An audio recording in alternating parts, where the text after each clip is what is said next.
may not seem like much, but in fact it's around 5 times faster.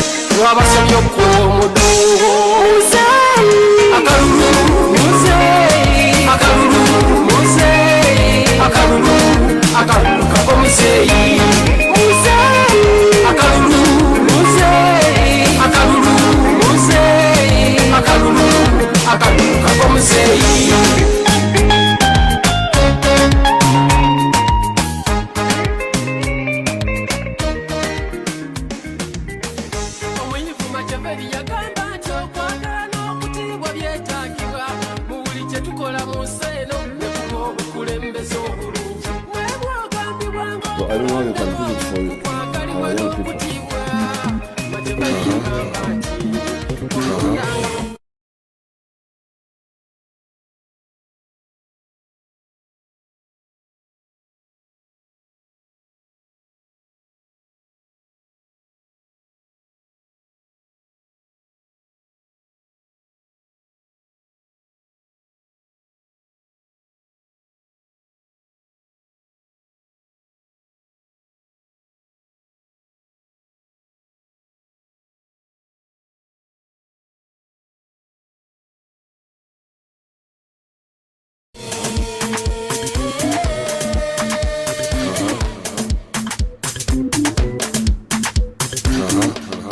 Okay.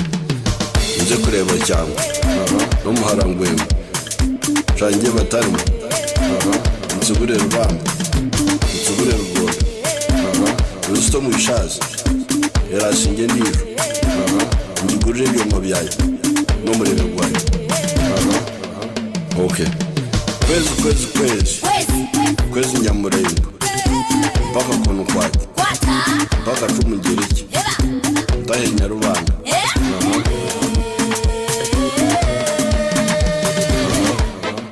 It's a very good tune.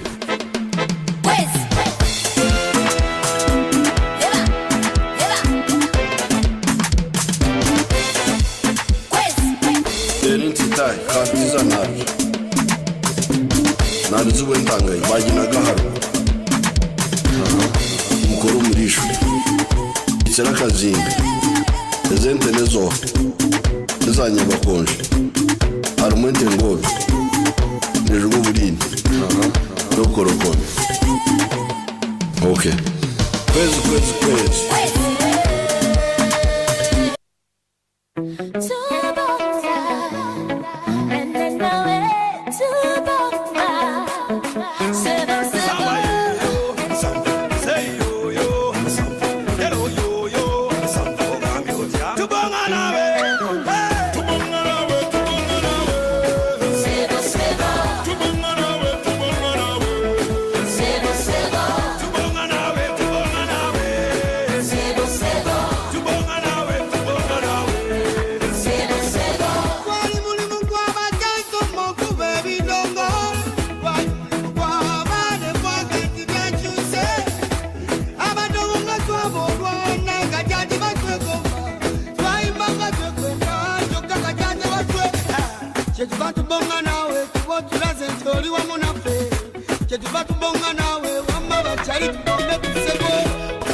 Votability, yellow ability, stable stability, sevo.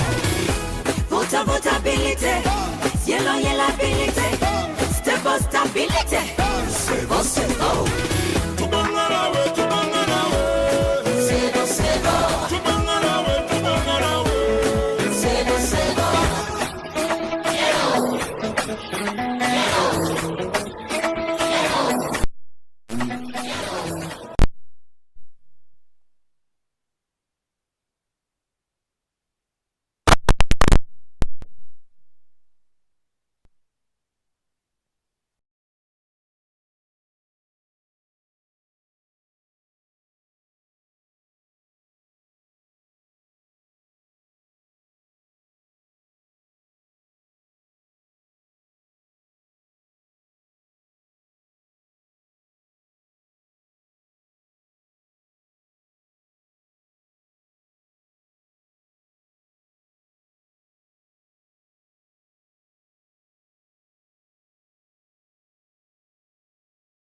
Scorpion Soldier. I'm teamed up with Manaba DJ Summer Blow.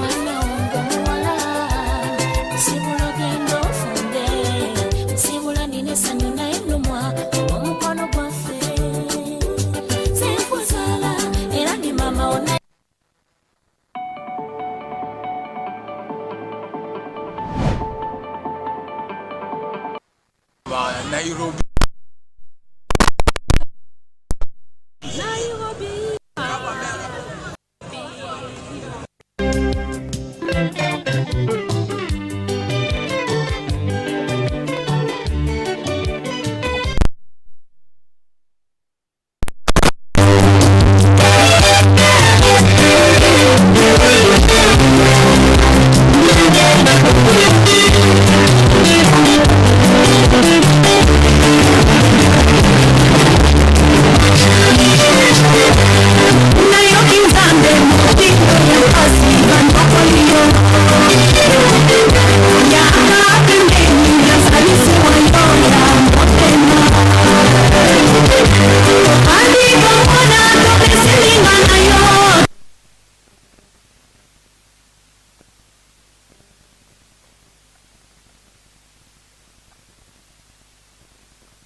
asante sana.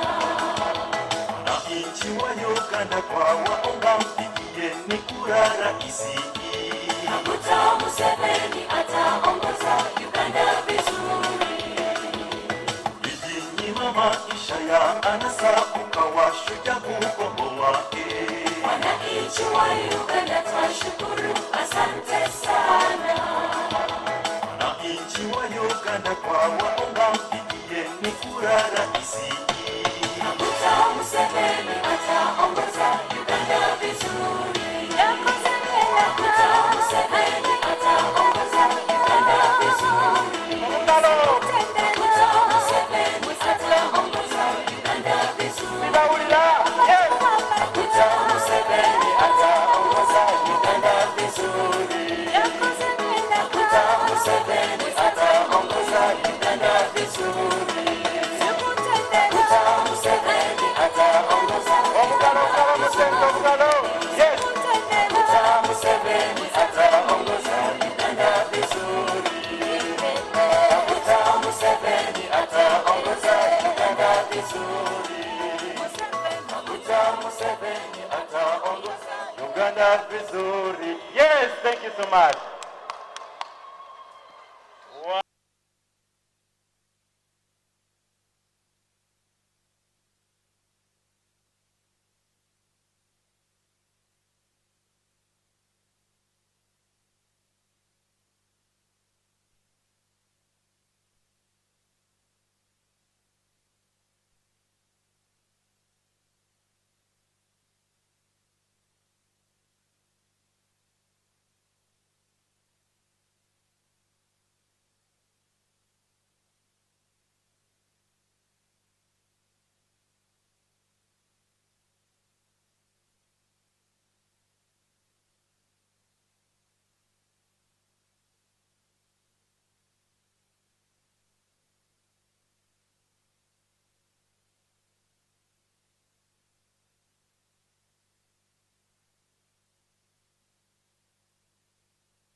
weewaawo oba tebinnaggwa oba byawedde tugenda kutandika butandisi ate nate ate nate gudigide mpaka ku makya ate nate yeah.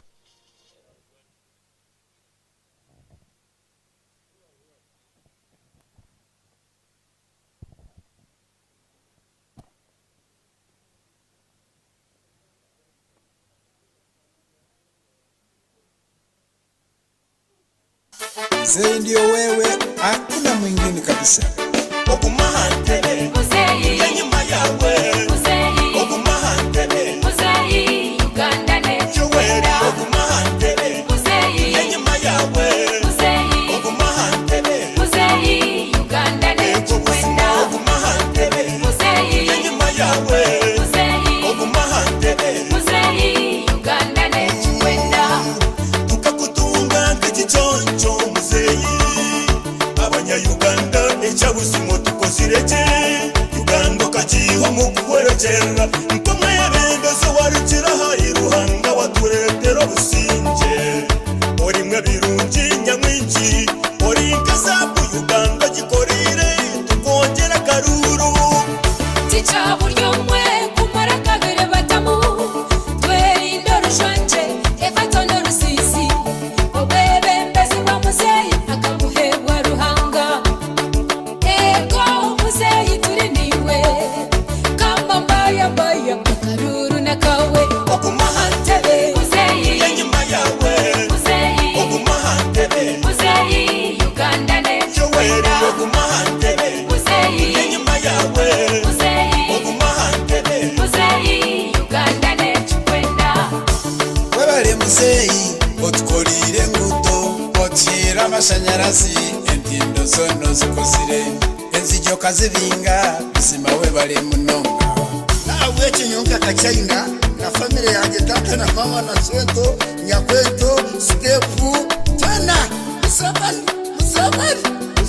isezo inechwa nogamba onasiwo musizo watwire nyuma tukaragamu uko bashire kabaye matera tutakutunga mirimo but we are now on the front seats. That is big English. Museveni oye tunakupenda sana warai okumahantebe muzeyi yenyuma yawe muzeyi okumahantebe muzeyi Uganda ne Joera okumahantebe muzeyi yenyuma yawe muzeyi okumahantebe muzeyi Uganda ne Chikwenda eshe muzeyi Uganda kajibera musire warete teka ziri kuyemba takushorora bona bagigare bona bashame ibyo muhinji no burisa na dizine tuyamba ebyo byoga buli munya-Uganda mukwasireho nitabeshangazi muzeyi ntwesi misabuzima NRM kajombeka yona nenekaneka ebibine binde bekaremwa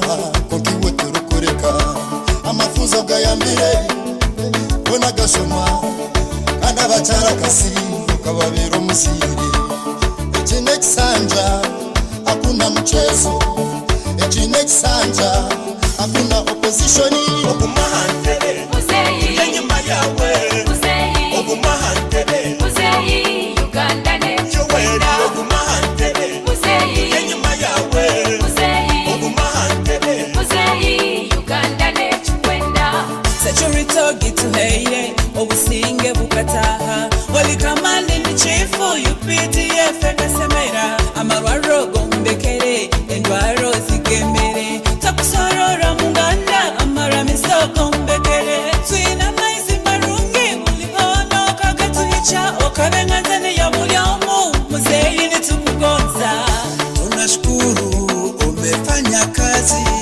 nzuri sana muzeyi songa mbele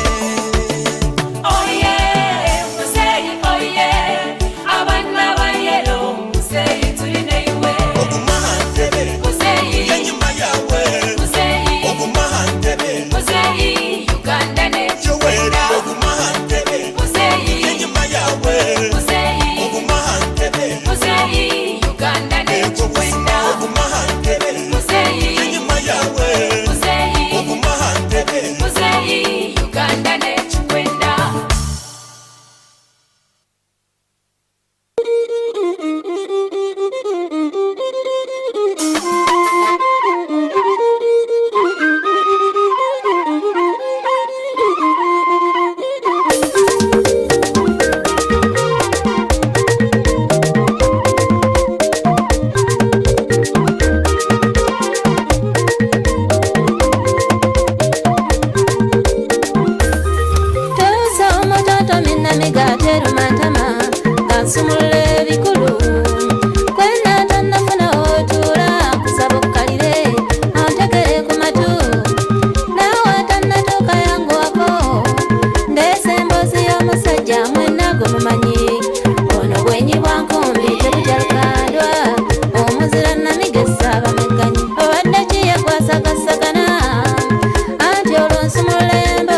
kibyakoze omukulu oyo nze siritenda tunulire nkaida muleeta amasannyalaze era n'agabunye eggwanga ne mu byalo gasangayo oyogera ku muzeeyo woba onnoonyamu ebyange sikuyita zikukyalo mwenna bamulinda nnimire nsabye munywa wootuzi so Museveni yewaffe ngamba fe bamulinda nnimire nsabye munywa wootuzi ena tumwogere ekisanja afuga ye yamanyi gye yali gyeggwanga lino ekyasaba tumwogere akalulu eyo olukadde lwe lumanya obusonda muzeeyi tumwogere akalulu eyo olukadde lwe lumanya obusonda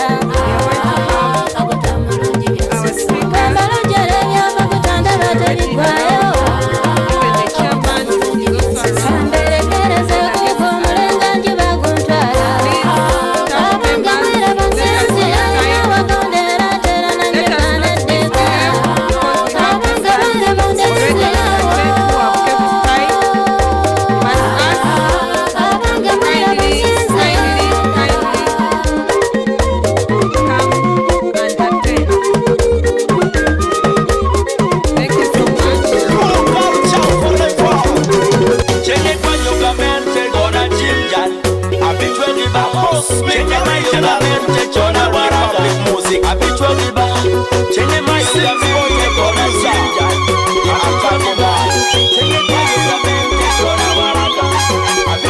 All the success you want, work with the government. All the success you need, cooperate with the government. Service delivery. Opportunity you want, work with the government. Opportunity you need, cooperate with the government. Service delivery. Opportunity you want, come to the government. Security, opportunity you need, come to the government. Education, all the success you want, cooperate with the government. Prosperity for all the success you need, cooperate with the government. Jinga ataumia, ataumia, ataumia, ataumia. Jinga atalia, atalia, atalia, atalia. Jinga ataumia, ataumia, ataumia, ataumia. Jinga atalia, atalia, atalia, atalia. Jinga ataumia, ataumia, ataumia, ataumia. Jinga atalia, atalia, atalia, atalia. Koluba bigwo kokoni, luba konya ngakonye kene. Koluba bigwo kokaraba, jango kepelo.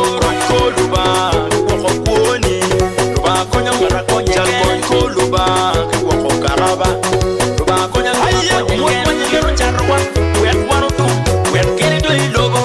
Mutmanye charwa, wekwano tu, wekene do imojeba. Uchatmanye charwa, wekwano tu, wekene do ilobo. Mutmanye charwa, wekwano tu, wekene do imojeba. Chengo kwa Uganda, kona chim, abichwa nguvu. Chengo kwa Uganda, kona chim, abichwa nguvu. Kapia ma Uganda, wekiela, euke kala pero. Kapia kwa Uganda, wekiela, euke kala pero ya. Ya moto na waka, moto na waka, ya moto na waka, moto na waka, moto na waka, moto na waka. Abichwa kongamente, kare duchi, abichwa kongamente, kare wen, wabichwa kongamente, kare duchi, wabichwa kongamente, kare wen. Chenye kwa Uganda, kona jinja, abichwa riba. Chenye ma Uganda, kona waraga, abichwa riba. Chenye ma Uganda, kona jinja, abichwa riba. Chenye kwa Uganda, kona waraga, abichwa riba. Aye, mutmanye ngero charwa, wekwano tu, wekene do ilobo. Mutmanye ngero terwa, wekwano tu, wekene do imojeba. Uchatmanye ngero terwa, wekwano tu, wekene do ilobo. Mutmanye ngero terwa, wekwano tu, wekene do imojeba. Chengo kwa Uganda, kona chim, abichwa nguvu. Chengo kwa Uganda, kona chim, abichwa nguvu. Kapia ma Uganda, wekiela, euke kala pero. Kapia kwa Uganda, wekiela, euke kala pero ya. Jinga ataumia, ataumia, ataumia, ataumia. Jinga atalia, atalia, atalia, atalia. Jinga ataumia, ataumia.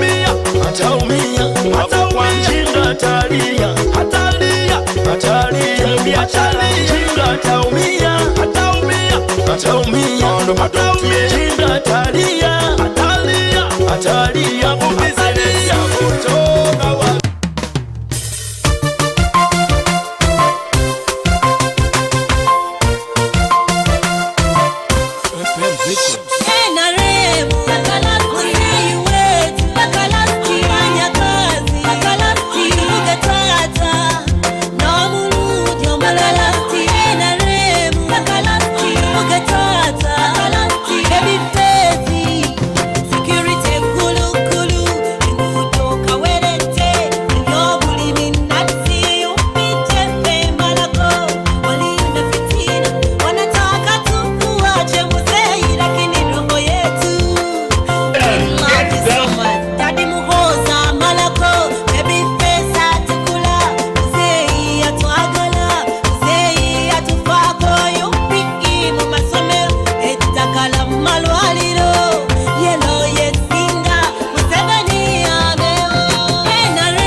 Because of this superiority in ideology, we always stand above other political parties that we compete with. It is a competition of ideas. What is our thinking about governance? For NRM, it is this. Have you heard for DP? Have you heard for UPC? Have you heard for GEMA? Have you heard for NUP? They keep criticizing the thinking of NRM, but they don't provide alternative thinking. Are we together? Which is good. You are helping us correct our weaknesses, but you're not providing what we are not doing.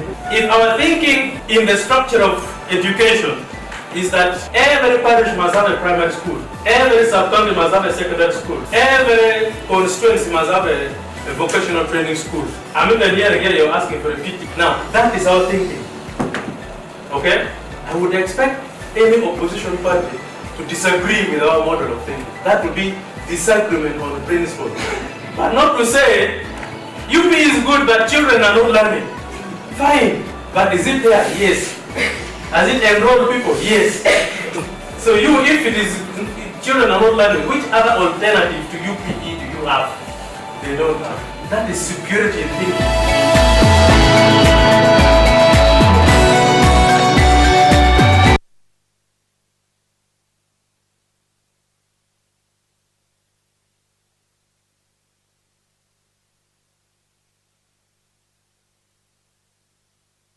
What is good politics and what is bad politics?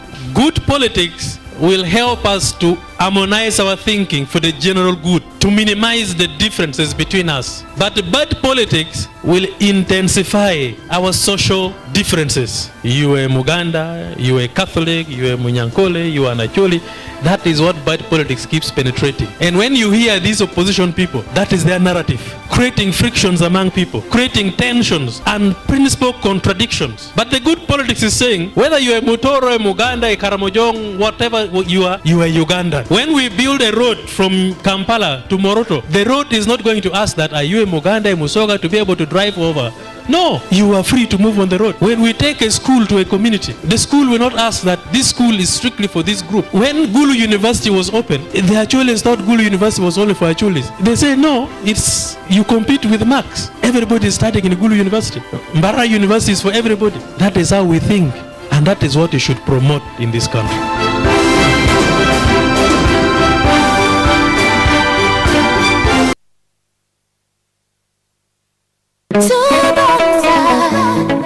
And then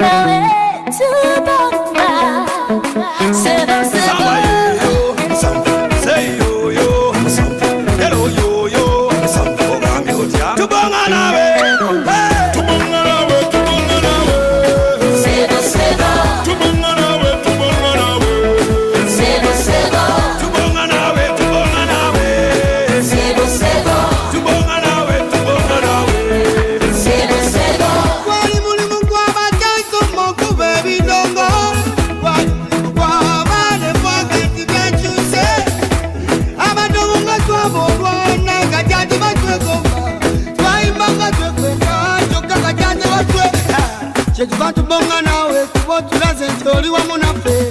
Chetuva tubonga nawe wamma bakyali tubonge kusebo. Ondabye nfunyemu kubakera nenjiya sidukale tukubanga nsoba mbengudo bazirima. Kyemba mbonga nono nawe bonga kusebo. Votability, yellow ability, stable stability, sevo. Votability, yellow ability, stable stability, sevo. Tubonga nawe, sevo. tubonga nawe, sevo. Tuimba nawe waimba naffe. Sevo. Tuimba nawe waimba naffe. Sevo.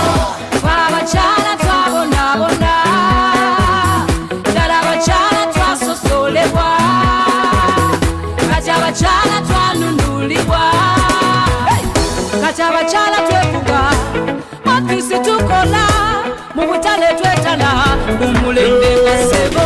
Tunula kyendagaano kyembudde yonandabayo Uganda kyevudde bwebudde ku luno nfaayo sidduka kati ragaraga kaguta kati yasalawo kala yero baasi ya yero tukirinnya nti malayo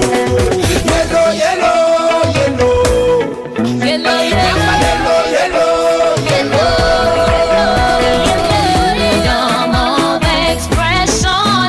Kati twogera abateri aluleta nono.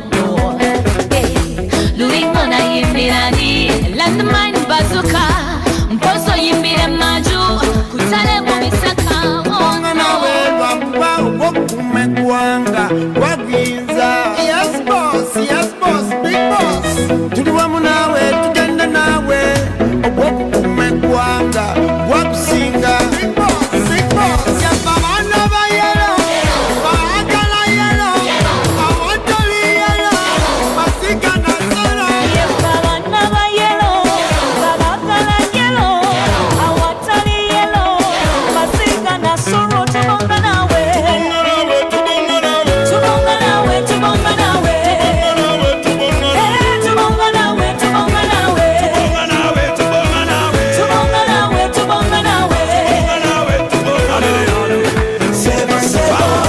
batwala ng'ebiwedde balala endulu ez'olutatadde ng'abantu basula kutebuke wetowabiyato n'ebisigadde muzeeyi b'empaana oli kigalo oli mu ddembe lyaffe tetwagala abaana muzeeyi oli kigalo kati njoga nnyumirwa mpaka wenjagala ekyo tikinga emirimu ngijapa nyinyo katayimu gyenjagala mpozi bano bakawunyemu Katonda yakuma ng'oli muziko oyo Katonda tewamwerabira oli muzadde atya Katonda n'ogwa omutima ogw'eggwanga ku byokoledde eggwanga lino wakuwangaze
Teleka butelesi nga sibala olono ntelekela ficha nga nebyenjagala mbirekaane nemya baka walumbe lwakingase nanyaga ku mikwano gyange kibwatukira nandyako Victor wange. Oh, thank you for coming. They've really been a wonderful team.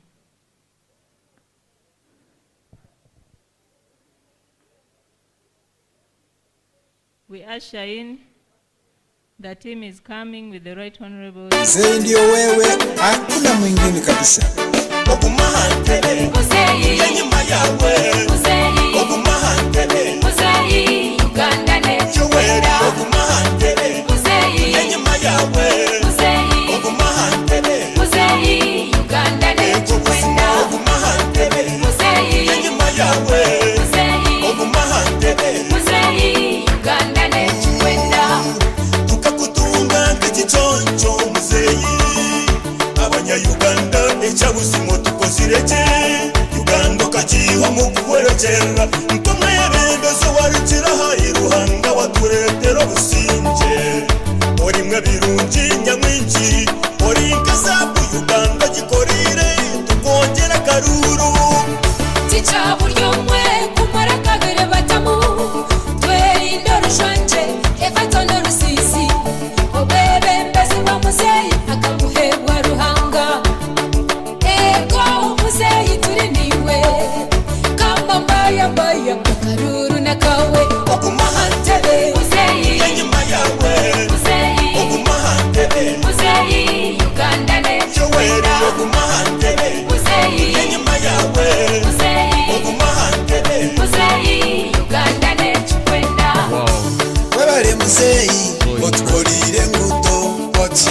amashanyarazi. Ladies and gentlemen, our brothers online and also our brothers right here at Plot 10, Chadondo Road at the NRM headquarters, we love you. In the house we have the Right Honorable Secretary General with us.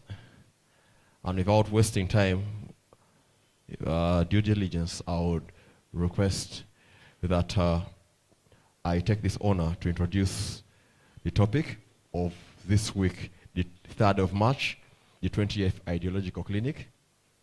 The topic goes like this: justification of women empowerment in the administrative space since 1986 and their role in the development towards socio-economic transformation. My brothers and sisters, ladies and gentlemen, Don Buana is my name and the coordinator of the clinics. I want to take this opportunity and welcome none other than Honorable Dombo Emmanuel Lumala, our Director of Communication and Publicity, to give us a brief on the profile and welcome the chairperson of today's clinic. Happy Women's Day. Thank you very much. You're most welcome.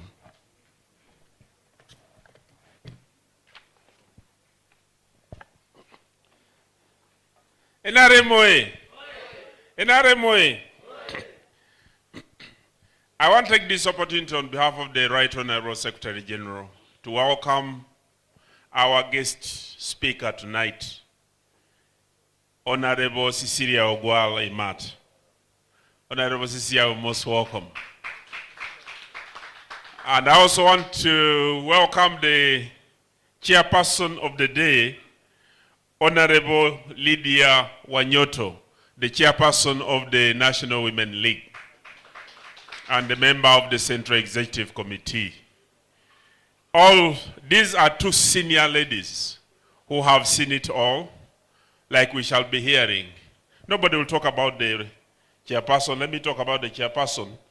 Honorable Lydia Wanyoto has been in many positions of responsibility, including being in the East African Legislative Assembly for 2 terms. She's a member of the Central Executive Committee. She's our boss here at the party.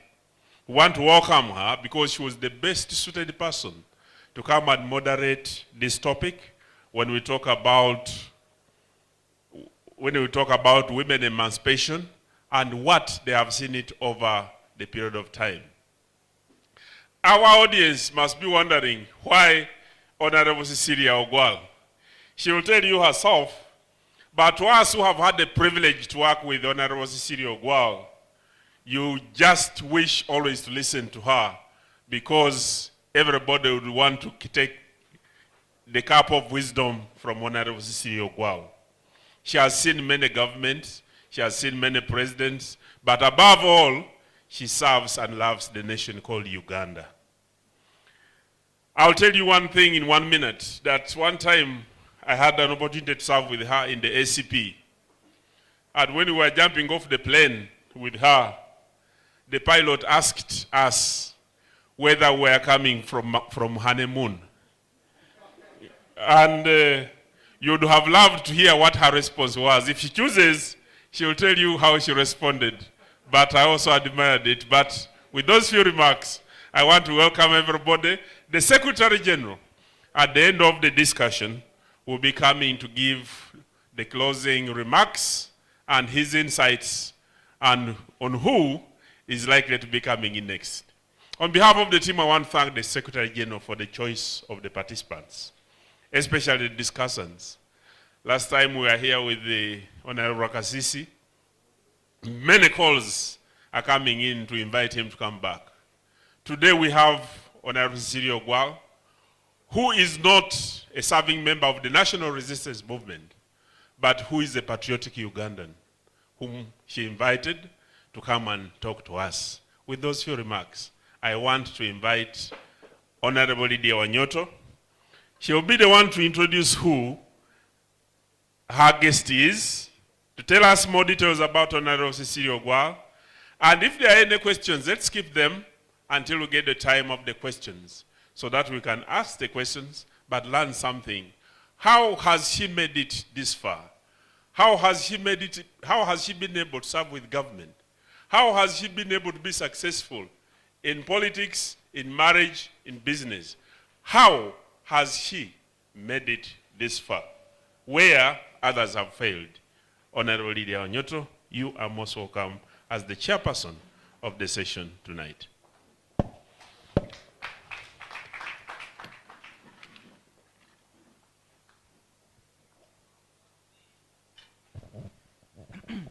Thank you very much, Honorable Emmanuel Dombo, our Director for Communication and Information. Right Honorable Secretary General of the NRM, Honorable Richard Todrong, our guest, Imat Mama Cecilia Ogwal, my sister Medina, the Director of Finance and Administration, NRM, cadres, the media, ladies and gentlemen. When we come to the party headquarters, where I served for a long time as a staff, it is like a ritual to begin by saying, NRM oye, moraro wapi, NRM oye, NRM oye, NRM tena oye. So now the spirits have settled. We can talk about our party headquarters. Like you've been told, my name is Lydia Onyoto Mutende. Currently, in NRM, I'm the National Chairperson of the NRM Women's League and a member of the Central Executive Committee. I would like to thank the Right Honorable Secretary General for inviting me to participate in this dialogue. The NRM is a big family, so it's not true that I'm here because I'm the chairperson. Anybody else could have fitted to come and speak on this day because we are many and we have an open bus that keeps picking people along the way as a train. But I'm honored that you thought about me to come and listen to a very prominent Ugandan, a Ugandan we are all proud of, a Ugandan that has mentored many of us, a Ugandan that runs the history of women's movement in our country, and want to thank God for the long life of Honorable Cecilia Ogwal, so that we have been able to see Uganda's trail through her and other women of her generation. I have a long CV here with me, but sometimes people prefer to speak for themselves. I just want to mention a few highlights about a very, very eminent person that we have invited, that is before us. This morning, I was in a meeting of national women leaders, and we were discussing like a curtain raiser to the 8th March, which is on Tuesday. And I looked in the whole hall looking for Honorable Ogwal because people were asking questions of which answers are written on her face. She's been a politician most of her public life, but most important, also an entrepreneur. We've been saying, you know, the entrepreneurs have not grown, and I'm like, we have an entrepreneur moving encyclopedia in Uganda. Because for a long time I knew about leader mirrors and many other initiatives you've been able to do and to give Ugandans an opportunity to serve. But also an acknowledged diplomat. Every time Honorable Cecilia boards Uganda's plane, leaves Uganda's airspace, she first speaks about Uganda, and she leaves Uganda beyond even the call of duty. And she's led us as women. She's a family person and a grandmother to many Ugandans, including her own grandchildren. Therefore, before you is a 75-year-old Ugandan, woman and member of parliament for Dokolo district, but for a long time you all knew that she was a member of parliament for Lira municipality, now which is partly a city, because at that time she was just managing the municipality, but now since they've added on and is now leader city, so she's one of those Ugandans that has been able to help our country to grow into urbanization by birthing leader municipality to the city now that we have. And she was born, of course, in present-day Dokolo, in Lango sub-region. She went to school, but I remember that one of her hobbies is Honorable Kasaija. So she's a professional in her own right. She studied the Bachelor of Commerce degree from the University of Nairobi. Imagine at that time, in the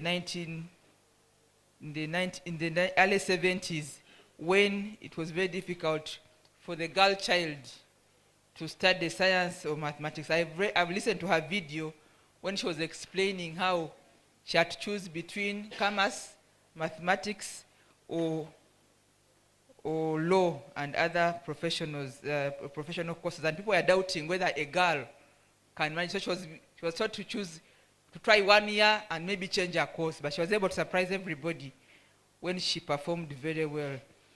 In the 1970s up to 1980, she worked with the Ugandan embassy in Kenya as a liaison officer for returning Ugandan refugees. Her role in the turbulence of our country is on record and is much acknowledged, because the 1970s and the 80s were tough years of our country, but Cecilia's presence and her contribution is known. So we want to acknowledge her for her governance contribution to the difficult times of our country, to the conflict in northern Uganda, the contribution she made beyond. And during her years as a teenager, she was also active, because there are no activities of youthful people, of university students that she did not participate in, and she's best placed to talk about this in her own speech. When Uganda was in multi-party in the UPC days, Uganda People's Congress, she was one of our senior political leaders in the UPC times, and she rose up to the executive position of acting Secretary General of the Uganda People's Congress. So she's a colleague of Honorable Todrong, of the past and the present, because she was also in the leadership of the ruling party at that time, which has passed over the mantle to her son, Honorable Richard Todrong, in the present-day context of Uganda. I would like to welcome you, Honorable Cecilia Ogwal, to address a very anxious audience, both here at Plot 10, the headquarters of the National Resistance Movement Party, but also online, the whole world, as you've been informed. I want to welcome you. Please join me to welcome Honorable Cecilia Ogwal to address us on the justification. The topic of the presentation, given your broad experience, is justification of women empowerment in the administrative space since 1986. This is just a portion of your life that you know, and you've seen it and you've been part of it, and their role in the development towards the socio-economic transformation of our beautiful country, Uganda. Karibu sana.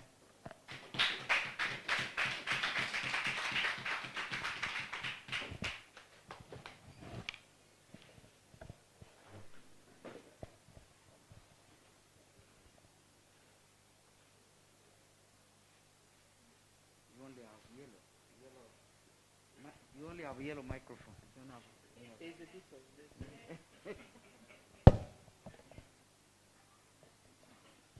Because she was coming, the Honorable Todrong measured there is a bit of red here, so there is no problem. So you can balance the colors, but you are the mother, the voice of women, so every color suits you. Thank you very much. But something white, black, or anything could have worked out. Good afternoon, everyone. Chair, thank God this is not Parliament, because I would have called the chair or the speaker to order, because the motto of our country is for God and my country, and you allowed this session to be started without prayer. So can I ask you to start with prayer before you can engage me? Thank you.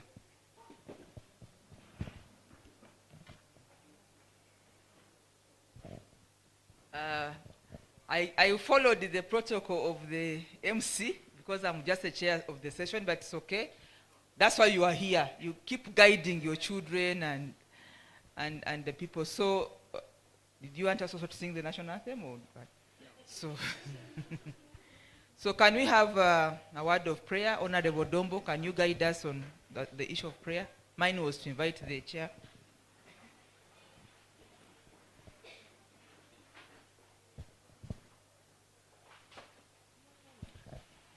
Let us humble ourselves and we shall pray. Heavenly Father, who surpasses all understanding, the creator of life, giver of wisdom, and the availer of opportunities. One, thank you for the opportunities you have created, especially that today we are going to listen to Honorable Imat Ogwal in preparation for the Women's Day. We want to pray that you give her wisdom. You give us patience to listen and give us understanding. And may we all know that we are better living together in humanity than living in division in politics. Continue giving us wisdom, especially the leadership of this country, so that we can steer through the challenges that meet us every day. We pray this in the name of God. Amen.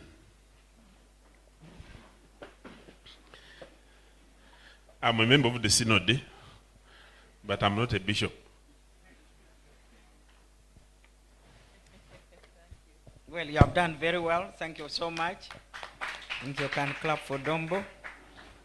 I thought that the convener of this dialogue would have defined for us the theme of this debate.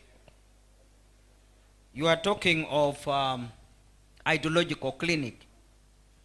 So I had expected the Director of Information, first of all, to explain to me, and I'm sure even my audience would have benefited from that.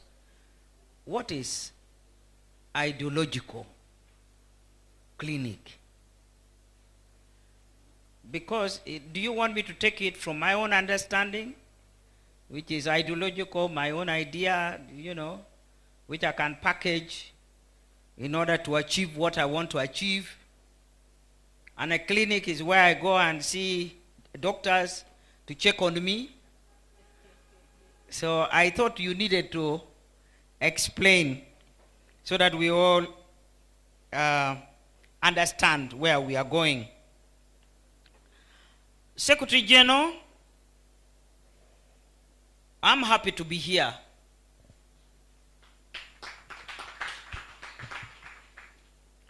Of course, you know, this NRM is a political party indeed. But those of you who care to read history and read the Hansard of the debates in Parliament, you know that NRM emerged, as one would say, a woman is expected to be having only one child in the womb and ends up having two. NRM came and said, we are all in one political platform. When actually NRM was using every opportunity to build itself as a political party. And eventually it happened. So I used to tell them every day, why are you insisting you are a fraud? I'm on record as having challenged the NRM. So when you say you are a political party, different from UPC, different from DP, the what do you call it, the founders of political parties in this country, then you are not being sincere. But the truth is, we are happy that you exist now as a political party, because that's what I was telling you right from the start, that stop hiding, come out and tell people that you are a political party, and therefore when you behave as a political party, nobody will condemn you. And now when you put on your yellow and you borrowed from our national flag, you think it is yours. It's not. You have my cadre here, Dombo, as your director. But when you look, when you open him up ideologically, that's why I wanted him to explain what ideology is all about. You'll find that there's no NRM in him. But there's everything about UPC in him. And you, the Bazukuru, when I check you, you'll find that your roots either in UPC or in DP. So you're all welcome. I'm coming to check whether my Bazukuru, the NRM, are doing well ideologically. If they are not doing well, we have to check their behaviors and characters. Amen? So I want to thank you very much for inviting me, Secretary General, and your team. I want to thank you for organizing this kind of dialogue, which bring people from different political camps to talk about issues of importance to our country. And in particular, I want to thank you that you prayed and decided to consciously choose that I come here to share with the participants the journey we have walked on the path or on the lane of women emancipation. So I want to thank you so much, the Secretary General. With deep humility, I accepted to come, fully aware that I have been identified and I have continued to be a strong critic of the NRM party politics. To confirm this position, my big brother, His Excellency the President of the Republic of Uganda, recently, during the budget speech on the 10th of June 2021, in Parliament, in Kololo, publicly shared his pain with the entire country and the world. That he was always hurt by my utterances and the statements I have made over the years concerning his politics generally. And if he were a killer, I would have been the first victim. The same president is on record as having said he has only found 2 politicians who tell the truth. The late Mayanja Nkangi and Mrs. Ogwal, who is standing before you now. It's on record. So actually, the truth was paining him, but not me. I was not the one paining him. It's the truth about what was happening or what is happening in his politics, which has been paining him and maybe continue to pain him. So that's why I was really wondering whether you seriously wanted me to come or to record me as having rejected to come. But I proved the devil a liar. I've decided to come.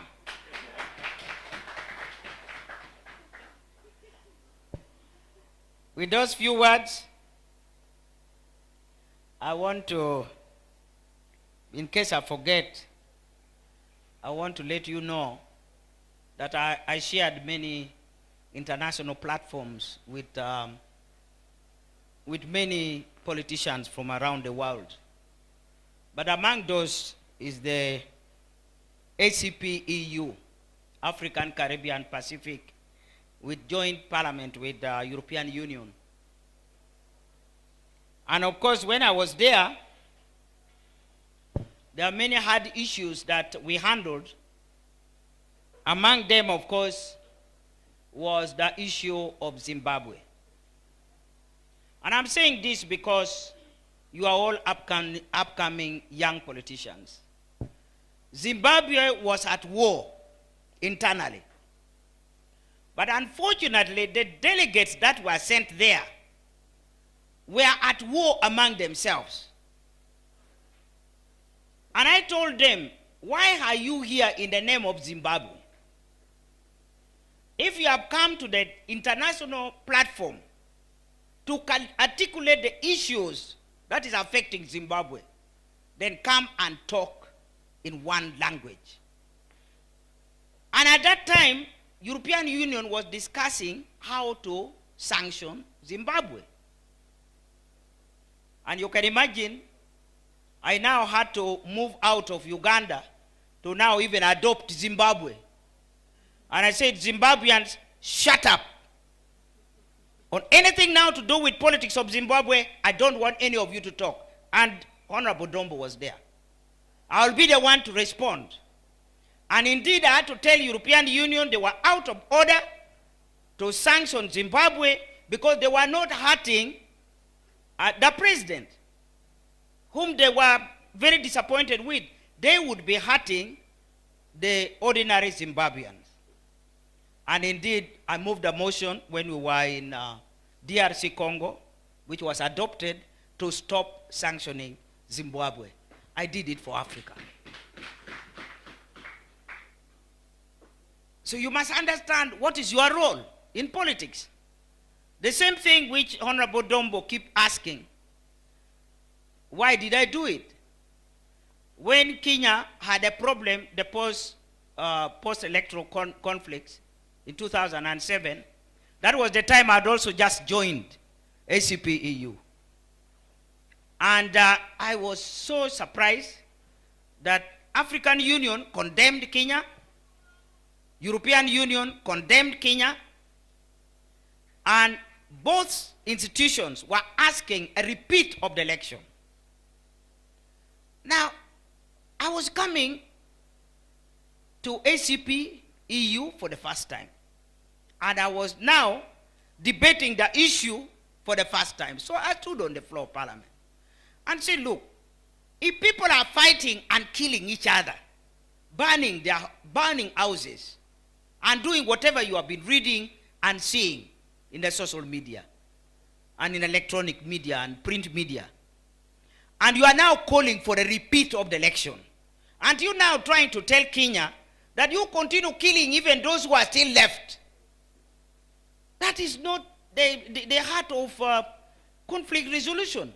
We as Africans, and particularly Uganda as the neighbor of Kenya, we have resolved that the election cannot be done now.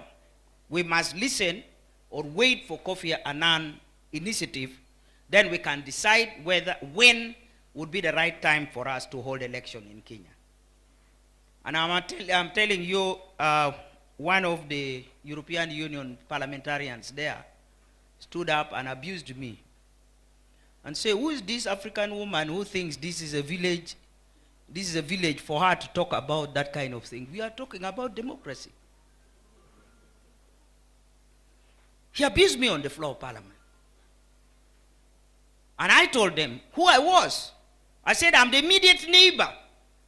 We in Uganda are not even getting fuel because Kenya is our route, the route of our export and import.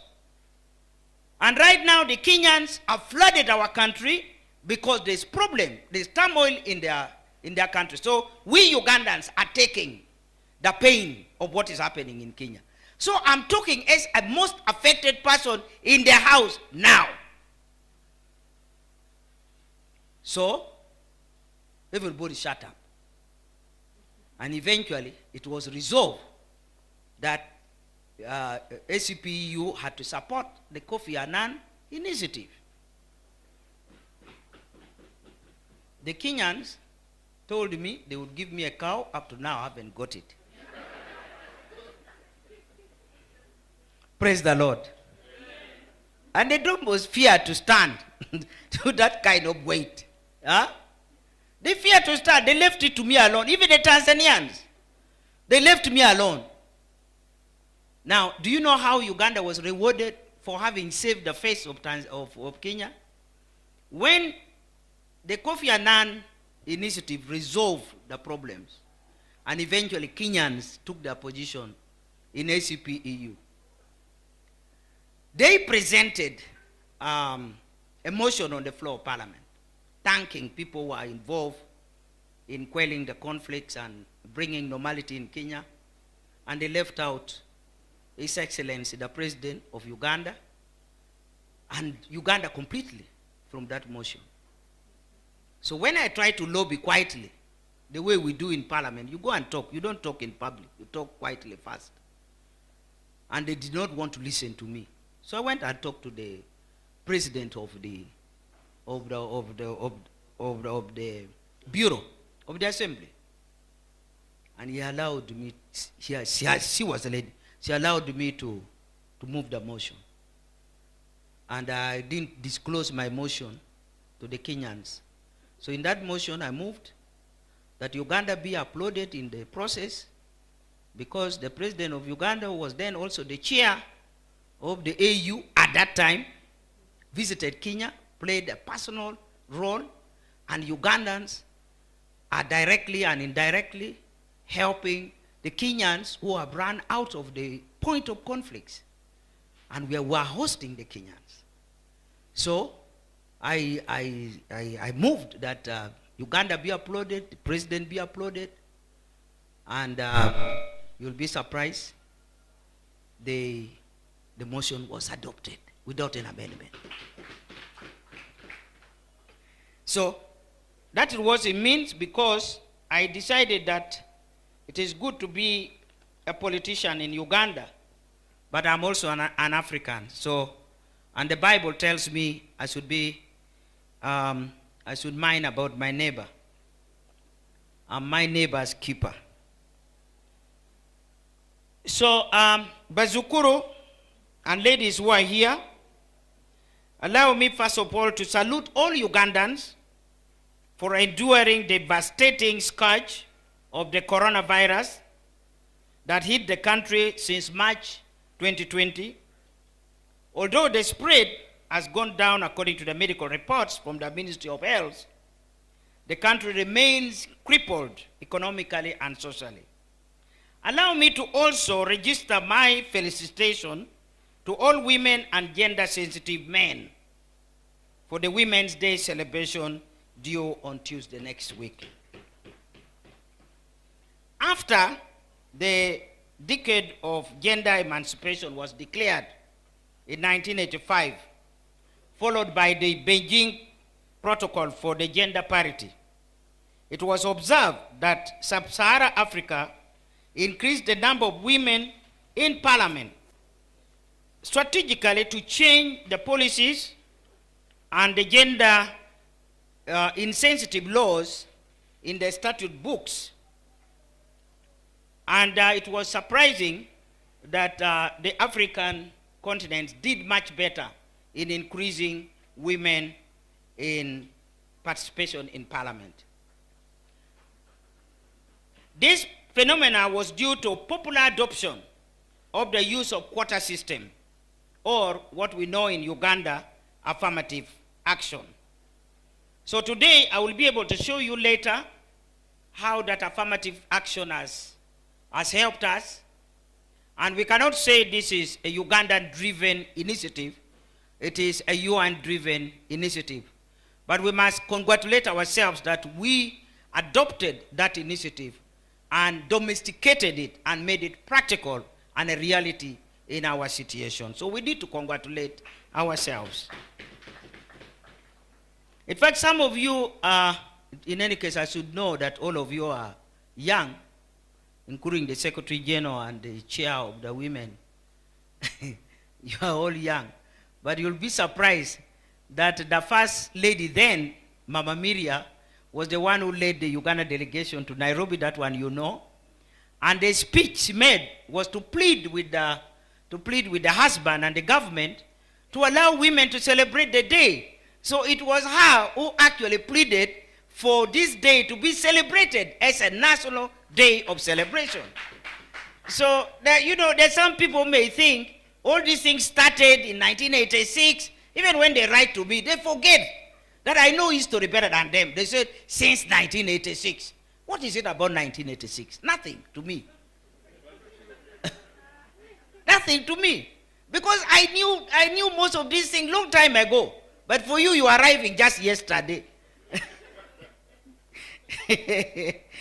Yeah. So it is proven that empowering women and girls help economic growth and development. Providing women and girls with equal access to education, health, care, decent work, and representation in political and economic decision-making processes, as well as elimination of violence and harmful practices, not only fuels sustainable economies, but also benefits society and humanity at large. Sub-Saharan Africa, and Uganda in particular, you are all aware, is also culturally patriarchal. Society has not been kind to women. Women are raised to believe that they can only take soft training. Go and learn secretarial training. It's better for you to go and do nursing. It's better for you to go and do teaching. That's the advice even our parents give us. So society generally have been very unkind to women. And even when a girl child is being brought up at home, you find that the two children come back from school, a boy and a girl. The girl immediately runs to help the mother in the kitchen, and she's sent here and there, go and clean that room, go and wash the plates, go and serve this. The boys are going to play football. And at least those were those days. But these days, they go and watch TV, and they have funny videos. But the girl is cooking for them. This must stop. In such male-dominated society, we have to be intentional and purposive to see women get out of the basement to the top of our society. This is the call made at the international level through Sustainable Development Goal, which Uganda has committed to. I signed the protocol. Ladies and gentlemen, Secretary General and your team, women in Uganda, as probably elsewhere in the world as well, has been previously restricted in activities of the public sphere, particularly politics. Even though in terms of population, women are more than men. In fact, I remember my daughter Lydia here used to work in the Statistics Bureau, is that right? And she used to come to Lera municipality, my constituency, and train my people how we can handle use the statistics for the purpose of planning. So it's very, very obvious and it's known that women have sustained that position. We are more than men. Although some men take it negatively, they said, yes, because women are more, that's why we marry more than one. That's now being naughty.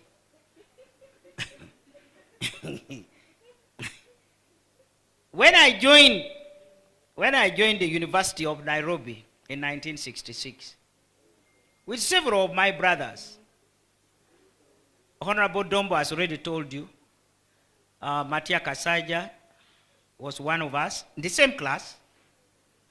Francis Mwebesa was just joined the cabinet recently, was my classmate.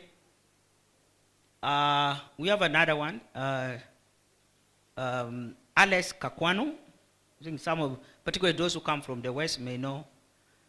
So we were quite many. But during that time, although this course, architecture, engineering, and BCom were offered in Nairobi, but women were not being taken. The question is why? And they were saying BCom was too tough for girls.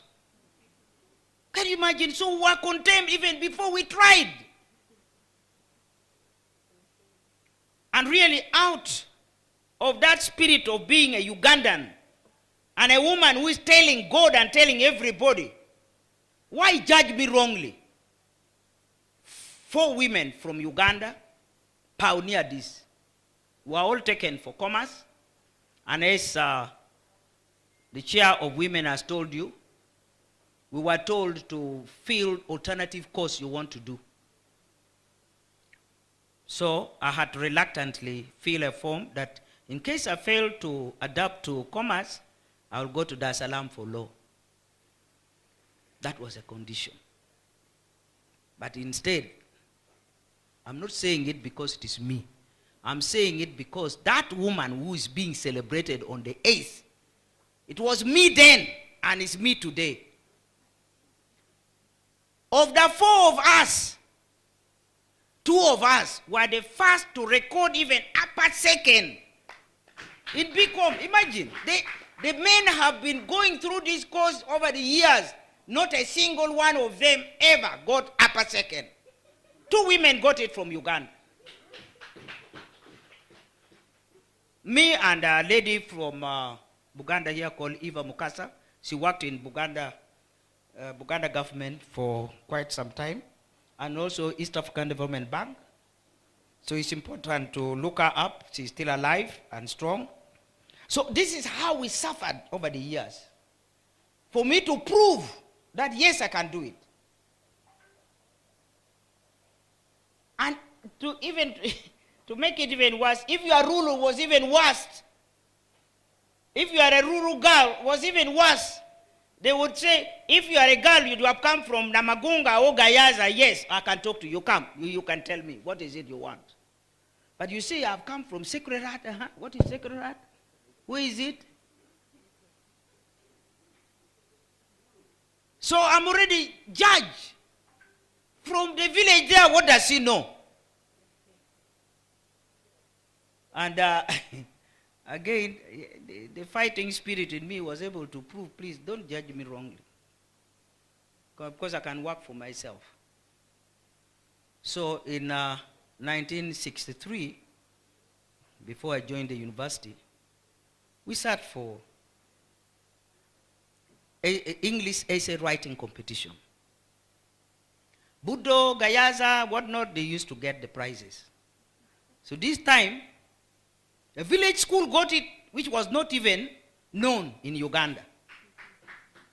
And another one was Ntare. Even the boys, that year, the prize award went to Ntare, not Budo, these high-flying names. So then when we were called for prize award ceremony, people were asking, but are you sure this school called Sacred Heart exists? We don't even know, because it was not, it did not have examination center. So we were going to, I was in Sacred Heart, but sitting in what is it called, Pongduong. Today is called Sir Samuel Becker, you know it. So I'm an OB of Sir Samuel Becker.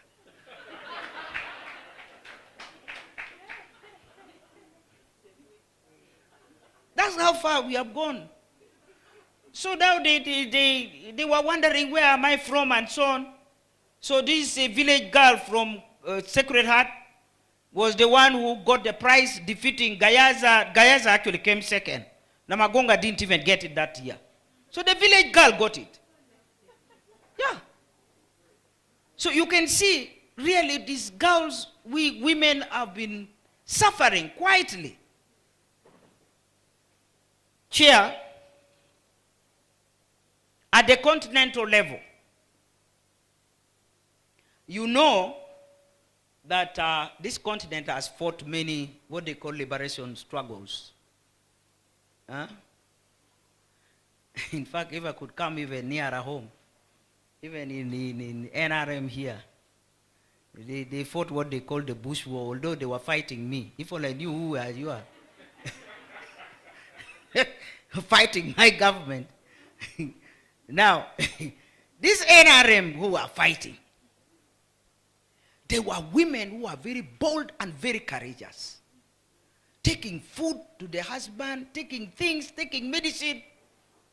These women arrived with the men. Today you look for them. Where are they? Is it that old lady, Chizinga? There are others. We used to read their names. Yeah, but where is she? I should be seeing her as, in fact, she should have been the one to receive me. The Gertrude Njubas. Where are they? Yeah, this is the problem. But she should have been the one to receive me. Now I'm being received by Bazukuru. Huh? Huh?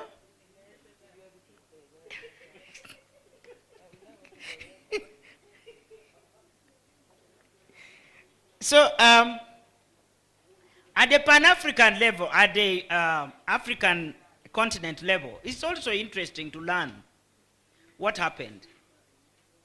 The women, recognizing that there is value in collaboration and coordination, the women took the lead.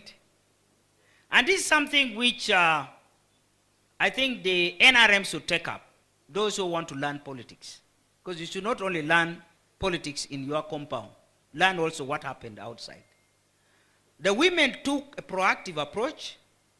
They organized themselves and formalized their organization in Tanzania in 1962. And you all know that OAU was born in 1963. So you can imagine Pan-African Women Organization, a group of women from different countries in the continent, for the sake of coordinating their efforts and making sure that they stood shoulder to shoulder with the men to liberate the continent. They actually became an organized continental front. And some of them are there, are still there. But guess what? Guess what? When the men, when actually the continent succeeded to dismantle the structures of colonialism from the continent, in the majority of the countries, the men took their position, of course, as president, prime minister, whatever, cabinet ministers. The women continue to dance for them. The women continue to cook for them and their voters. The women who were actually ahead of them in forming a continental forum were now abandoned. That is at the continental level. But we thank God, the remnants are still there. Recently, they say that we should give credit where it's due, isn't it? So allow me to applaud the President of the Republic of Uganda.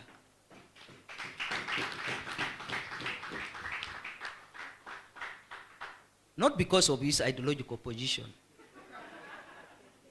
but I want to thank him because he's one person who looked back and said, but these women did a good job for us.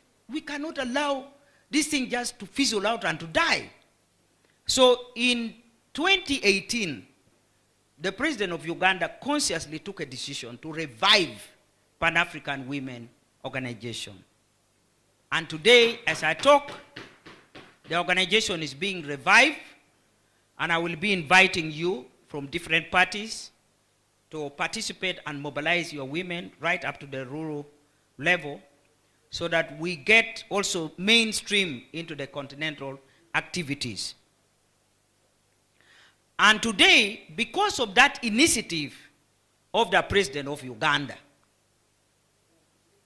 and I think you need to know, you need to know that for me, who has played my role a couple of times in representing the country, Uganda, in other international forums, I always tell my delegation, if I'm the one leading, that anything to do with Uganda or political parties or abuses between you know, like now I hear DP are throwing barbs at the Nope is throwing barbs at, that kind of thing. It stops at Entebbe Airport. The moment you board the aeroplane, we are all Ugandans. That is my rule. Otherwise, don't make me a delegation. And Honorable Dombu knows very well. I go out to represent Uganda, don't go out to represent NRM or to represent any party, because the people outside there don't even know those parties. But they know a country called Uganda. So, that is exactly what we should celebrate. And that's why I am thanking the President today, because that initiative has been able to bear fruits, although the POW had died, but from that initiative which revived POW, it has now made PAO to be recognized formally as a specialized agency, a branch of the AU, which is very, very important at this point in time, because we now want PAO also to be involved in reviving that spirit of Pan-Africanism. You know, the spirit is dying. Sometimes when they see me, for example, talking about Kenya as I've explained, or defending Zimbabwe as I've explained, or seeing Uganda involved in South Sudan, as you have known, you know, people think we go there for other interior motives. Maybe the other motives are also there. But it's important that we should be concerned, because where there's turmoil in the neighborhood is bound to affect the neighbors. So those kind of actions are good, and we need to discuss them. That's why this kind of clinic is good. I will not want this. By the way, you may not know, this is my first time to step in on this ground. Because the NRM should look for where I am. Why should I look for NRM? Huh? This is the first time. Now, why are you laughing at me?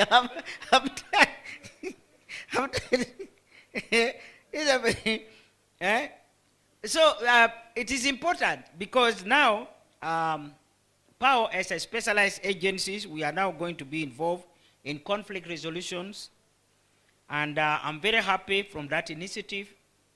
We had the Pan-African Congress meeting in Malawi, and we were able to elect a Ugandan as the Secretary General. It's a lady called Grace Kabayo. So, which is very important. It means they recognize that we are committed to the revival of that organization. So I think you have to do everything that you can to promote that organization. And of course, I've taken the responsibility to open the Ugandan chapter. So the Ugandan office is now open, and we are going to start recruitment and start some activities which will be connected at the continental level. I'm also happy to let you know that the Parliament of Uganda has also put aside some little money to finance the office of the Secretary General, because that's the condition they give you. Whoever is hosting the office of the Secretary General pays for the activities of the Secretary General. That's what South Africa was doing, and that's what Uganda is now going to do from now on, that as long as we remain Secretary General. So, Secretary General and your team and Chair, I want you to know that when we celebrate the Women's Day, let us remember the pioneers. That's why I'm bringing these issues. We normally celebrate without calling elders like Rhoda Kalema, who is still there, Joyce Mpanga, Mama Miria Obote. You know, those women, those grandmas are still there. And some of them are still strong. Of course, you carry them. But they are still our grandparents, and they are there. We should appreciate the role that they played. And mind you, when you look at the level of our education and exposure today, it's different from the level of exposure of our grandmas, the ones I'm talking about. Mama Nyerere, for example, she was here when we took her in Addis Ababa in 2018. She's quite weak, but she was still able to travel with us. She's very alert mentally. Joyce Mpanga is definitely on wheelchair, but she's still strong. Mama Miria is still strong. So please, Chair and Director of Women Affairs and the Secretary General of NRM, consciously put it in your agenda, political agenda, that those women matters. Some of the women who were in the 4th Parliament, 5th Parliament, 6th Parliament, they are already trained, They are already leaders in their own right. Where are they? As soon as you step out of parliament, you are a subject of the dustbin. Ideological dustbin. That's why I wanted him first to explain to me what, because now I'm going to misuse your word. You can term them now ideological dustbin. Yes, because you didn't explain to me, otherwise I would know when to apply it and when not to apply it. And one of the ladies who is still strong, she's a Kenyan. These ladies are tough fighters. She's a writer. I think one of the books she wrote, I think, I Will Not Sell My Blood or something like that. She uses fighting languages in her writings. And one of the books she wrote, which I like very much, is entitled Fighting Without Ceasing. So as a woman, fighting without ceasing. So it means that as a woman, you fight without ceasing. And may I tell you the stages we fight? Because now at my stage, I'm not a grandma stage, right? I fight at my parents' home. Because the boys, they come, when they see me sitting on the chair, they say, no, you sit on the mat. They take my chair, they sit on, they make me, force me, not make me, force me to sit on the mat. That's a battle. Battles are being fought. You bring something, no, it's for me. And the girls, in their humility, always leave. That's a battle you fight. Then you get married. You are fighting. Your in-laws, this girl now, she's now a graduate, she's what? Now this one has even become a politician. Do you think she can cook for our son? Another battle has started. Just because you are married. In my case, in those days, you get married in Lango, a married woman is not supposed to eat chicken.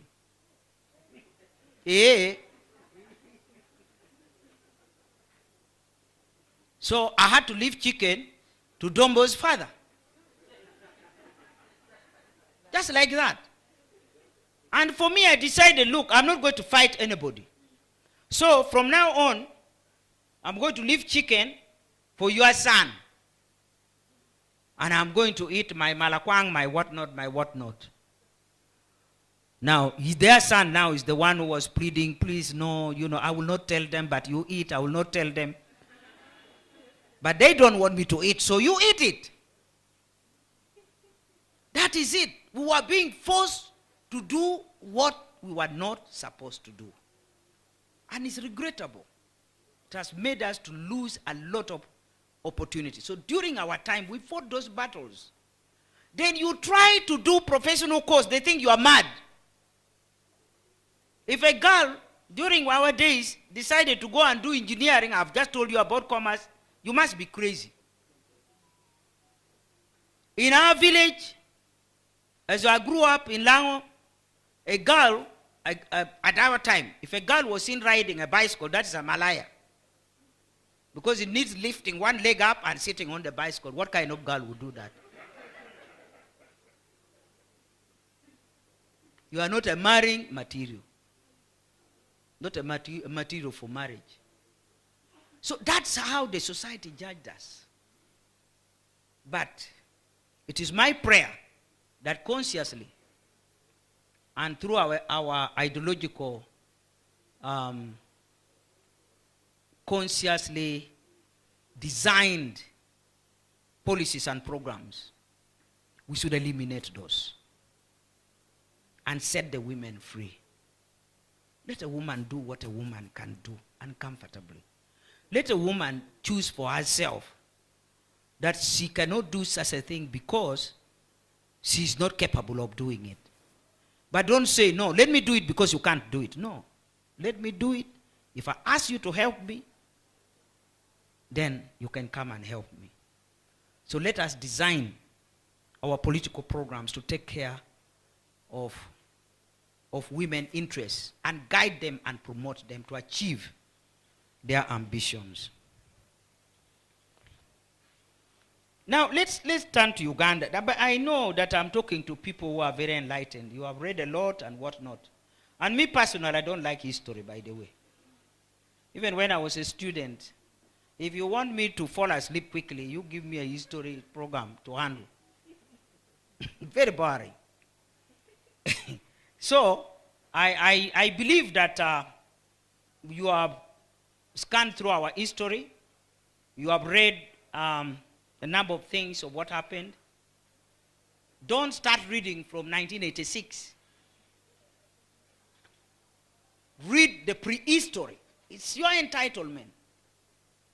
Recently, I consciously cited what happened. I know that Dokolo, the district which I represent in Parliament, has 2 monuments there. One for Kabaka Mwanga, one for Kabalegia. What happened?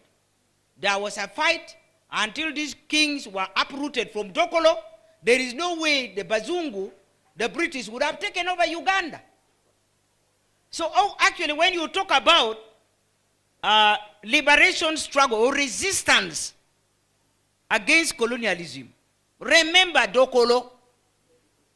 Your grandfather, if you are from Bunyoro, or if you are from Buganda, your grandfather know that the Baganda and the Banyoro betrayed them, but the Langis protected them and died for them. This is a very rich history which would unite Uganda. Why are we hiding it? Then you hear people say, oh, you Northerners, you Westerners. Huh? And now you don't even remember that, do they call it the Luo what? This kingdom that you are now so proud of.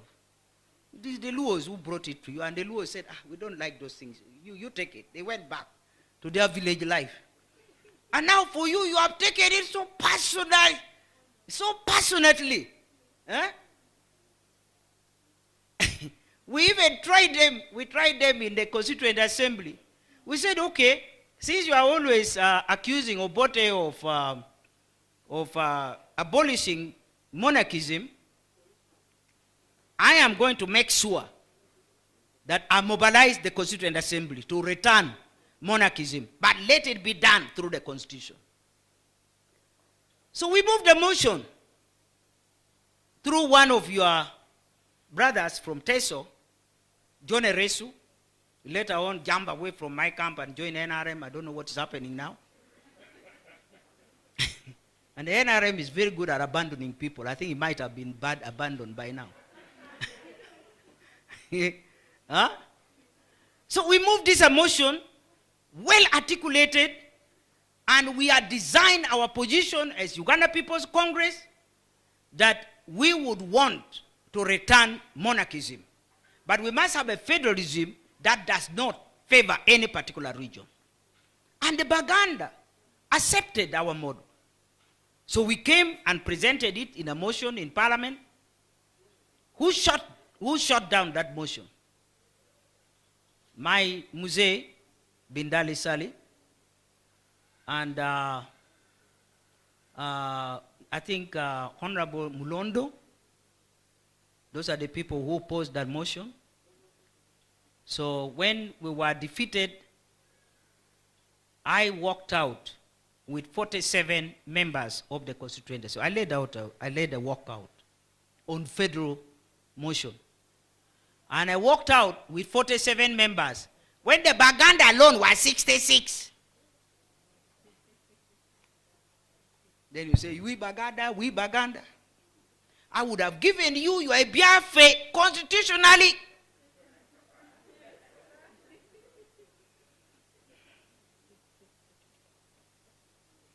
So I hope I've not stepped on anybody's foot yet. I'm very diplomatic.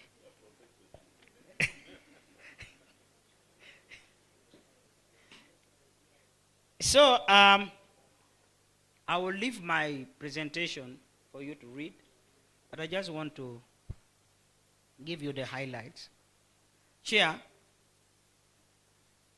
as a Director of Women Affairs, I'm urging you that the NRM party and those who support Ugandan struggle for emancipation of women to do their best in lobbying the world so that we get equal treatment with men.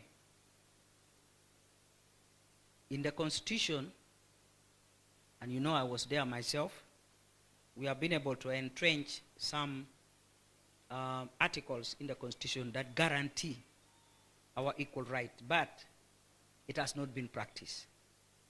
So there's still a lot of work that we have to do through legislation, through sensitization, through, not by fighting. I always tell people that those who want to use the combative approach, fighting men, these men are blocking us. But have you used a diplomatic way of fighting these men back? Have you used your strengths to fight the men? By the way, I've come to realize that men respect women. If you stand for your right, a man will say, you don't fight women. They will leave. So it's because we want to maintain the stereotype, that mindset. So we as women have to change our mindset. We must go through a revolution, a paradigm shift revolution, so that we begin to think positively. The rights of women must be embraced by all political parties. The rights of women must be practiced in every home, in every society. That's what will make you and me proud. And that's what I'm pleading with you today. Chair, I'm deeply honored that I debated the Constitution, I promulgated the Constitution, but I did not sign it. I know the Bazukuru are saying, but it would have been a great honor to see your signature. Particularly my grandchildren, when they hear, your mother was there, you can read the debates. But she didn't sign. Because they were unfinished business. And for me, I'm honest. I was not comfortable on matters of political dispensation that we would adopt. You know, what kind of model of democracy were we going to embrace?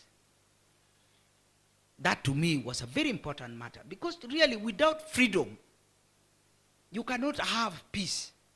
Without freedom, there will always be conflict. And let's speak frankly. Let nobody think that if you see, you know, for us, we have in NRM, we have generals, blah, blah, blah. Time will come when the generals will be the one to overthrow you. Yes. Because the devil is the devil. So we have to know how we can manage our society in a manner that accommodates everybody. Today I've come and these people who even know me, I call them my children, and they know I'm actually their mother. They give me a yellow chair, a yellow microphone, a yellow what. At least respect me and say, this mother of mine may not like this. Eh? Now I've told you I don't eat chicken. Are you going to force me? Because you are in NRM Secretariat, eat chicken. You see? So you must also learn to be accommodative.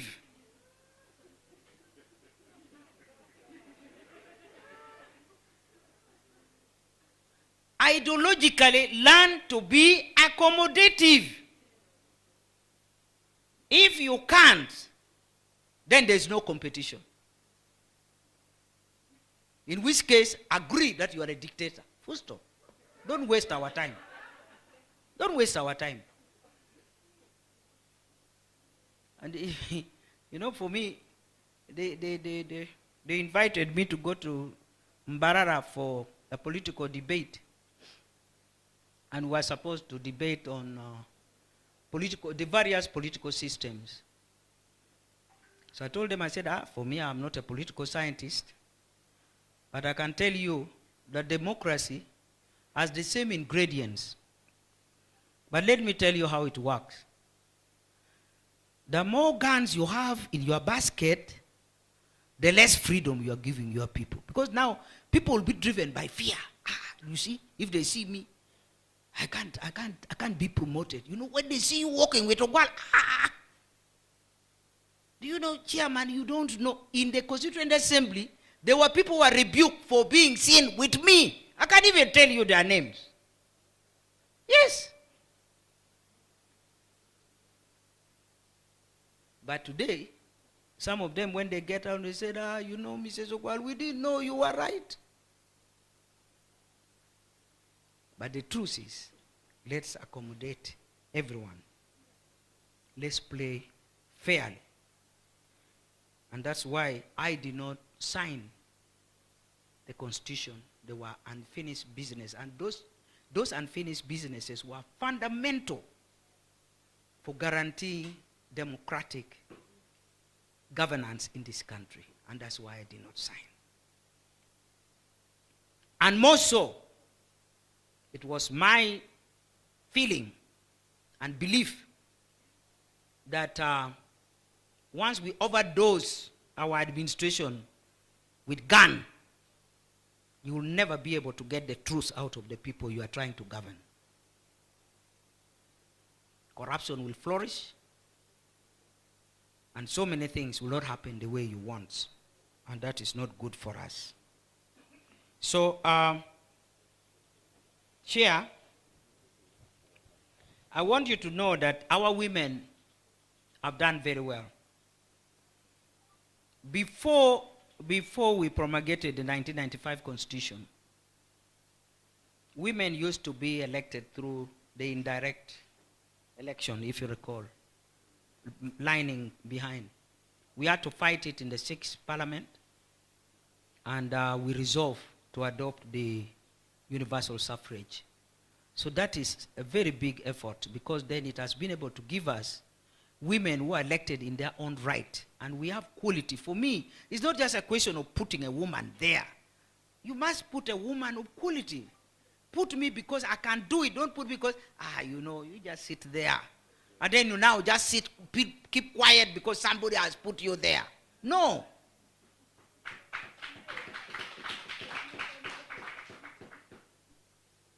I must be there in, you know, you, for example, Chair, you had a powerful legislator. Huh? Let nobody say, you know, if I didn't talk to Musei, if I didn't talk to the Secretary General, who would you be? No way. No, please. Respect a woman and place her where she deserves to be. So the women achieve that universal suffrage. So now you stand against a woman or men, you defeat them, you know, through the ballots, and then the winner will win, the loser will lose fairly. Let me just give you a sketch of the picture of how women have done in politics. And corporate governance is a bit difficult, but maybe the secretariat, I wish you were like UPC. You know, for us, we are very highly entrenched on research. That's why if you go to the 6th Street, we had the 6th Street at a whole building for our research. We even used to do our own filming from our own studio, the UPC. By the time the NRM overthrew our government, we had equipments from Russia and I think from some other place at the yard of the information in Nakasero. So we were organized. So maybe you can borrow, because that's history. I'm just being generous with information. Free information. So if you want to be a party that matters, then you have to be serious. Have a department of research which can do the work for you. And you have a very competent Secretary General. I'm sure he will make sure. I'm not so sure whether he has made up his mind not to come back to UPC, but that we'll discuss.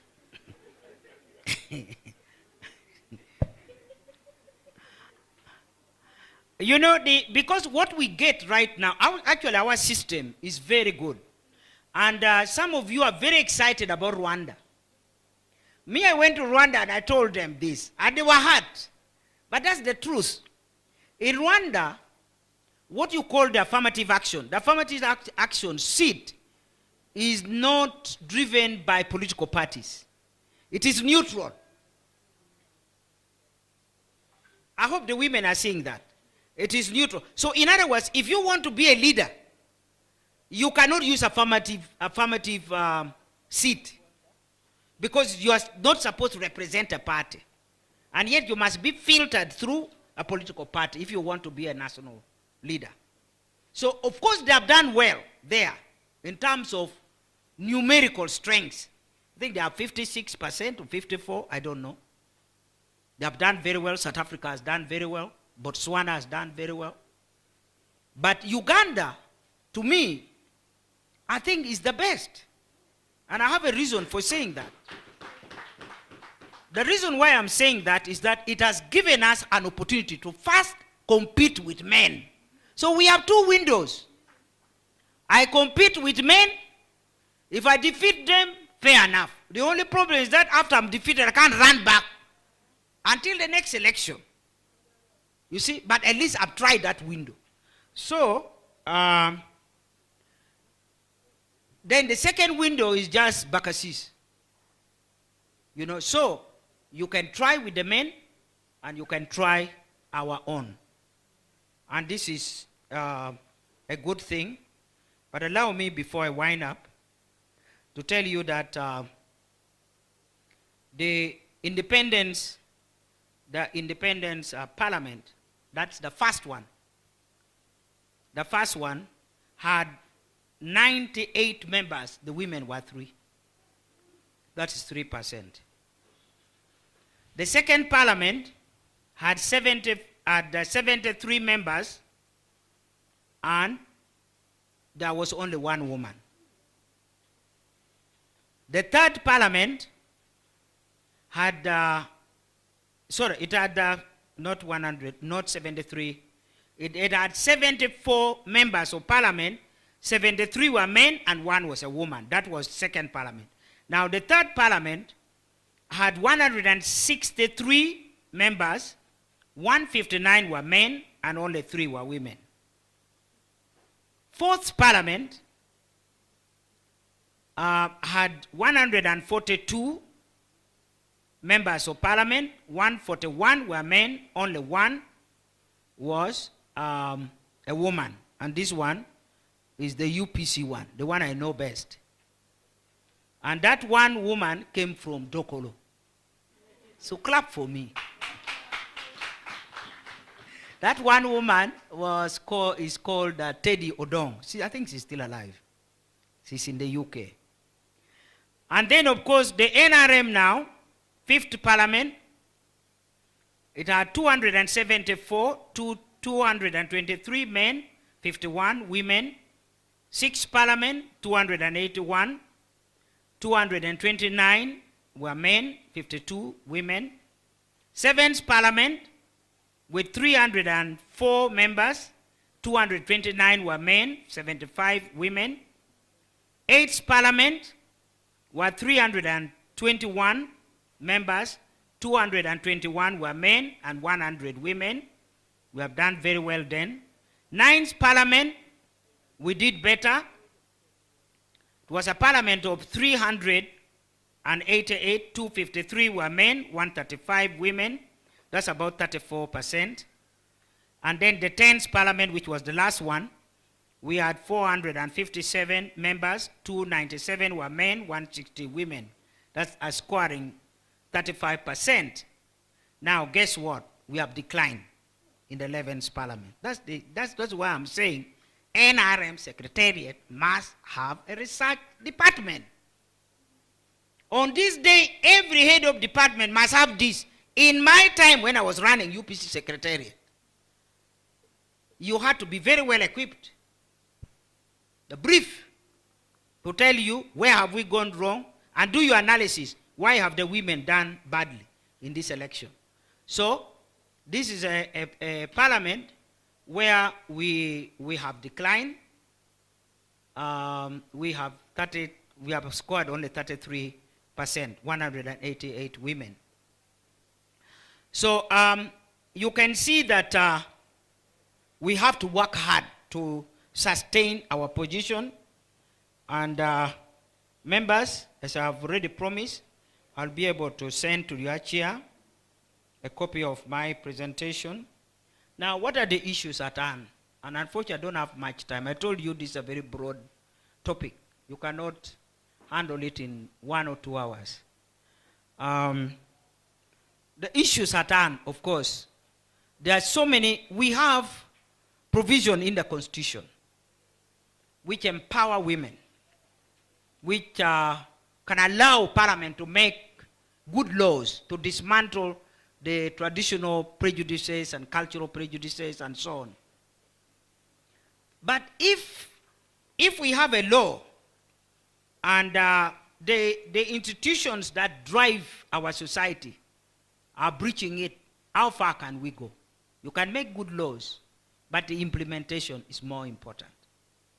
So that is really where my cry is, and I'm urging the NRM, who are now in the kitchen cooking for Ugandans and making sure that you take care of the Ugandan women diet. You must make sure that this matter is handled. However, I'm happy that in the last cabinet reshuffle, the president heard our cry, because I used to ask, don't we have educated NRM women? How comes that the president could not even dream of having another vice president as a woman? How comes the president could not even have a woman to be deputy prime minister? But at least now, we have got an overdose. We have only left one man there. We have only left now one man there. So we are also waiting that in the next parliament, maybe Moses Ali will go, no, he will retire. Moses Ali will retire, and my daughter here will take over.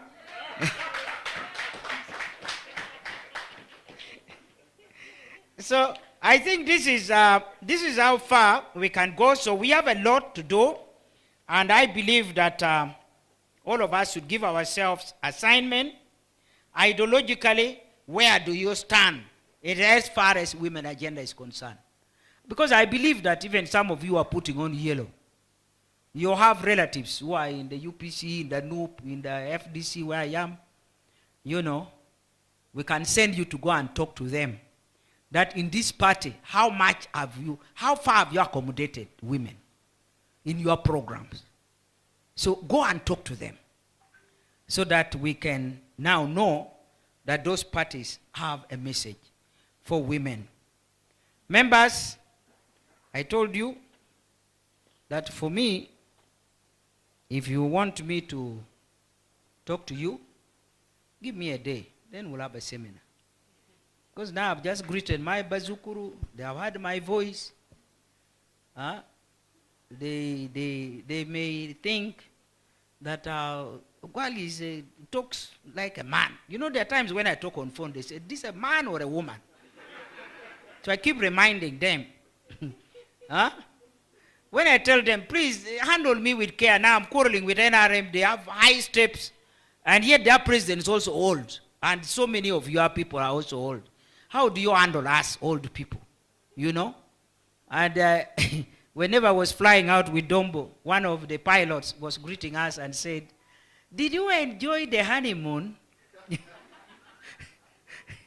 and as Dombo said, I could not, let me not answer. So then when because now when they say, did you enjoy the honeymoon? It's the woman to answer, isn't it? So I was now supposed to be the one to answer. So I told the pilot, I said, sir, I'm not ready to divorce the father. So they said, you mean this is your son? I said, yeah, that's the genes in Africa, because the boys eat a lot of maize. That's why he has grown this tall. And, you know, they have lots of stories. And in the middle of Brussels, President Obama was in, where was this? President Obama was visiting one of the European countries, and we were there. So all the restaurants were full, and for them, they eat early. So now Dombo came with that giant, you know, the walks with the chest, you know, and so people thought, and they addressed him, they said, Obama security, then he said, yeah.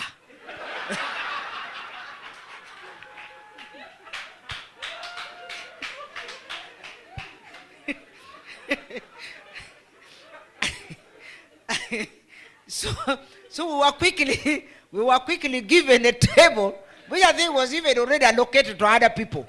But because Obama's security arrived, may God bless you so much. Thank you for listening to me.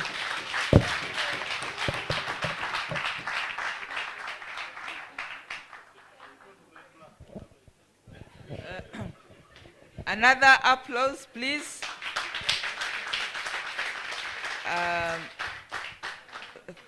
Thank you so much, Honorable Cecilia Gwala, guest speaker. Honorable Dombo.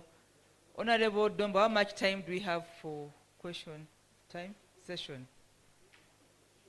It is 21:17. We have about 30 minutes. 40 minutes. 40. Thank you. So you have heard from the presentation. The protocol here is that I think people raise some questions. I don't know whether we go straight to the people or I hand over to you, Honorable Dombo.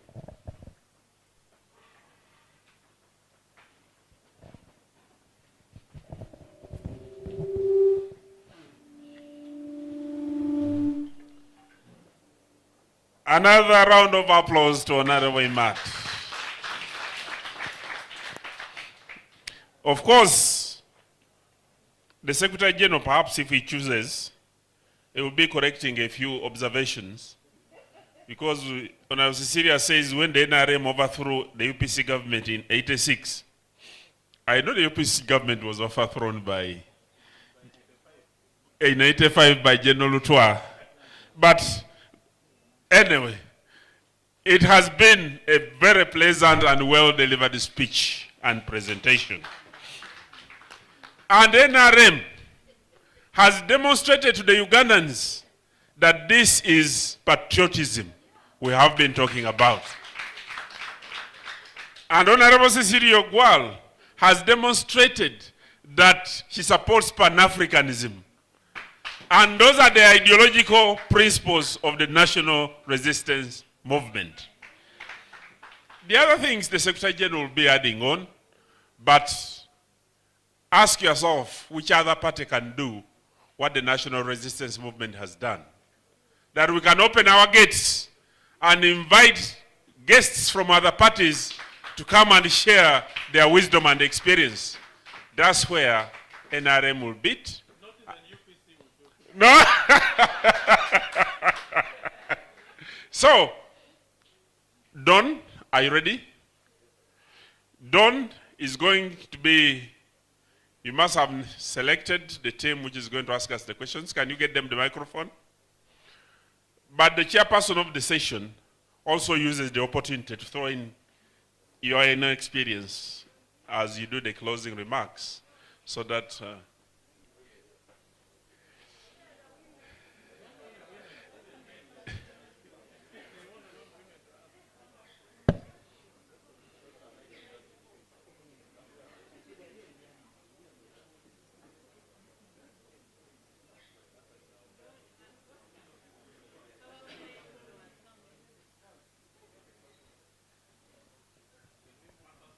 can we move faster? Don't go into the preliminaries.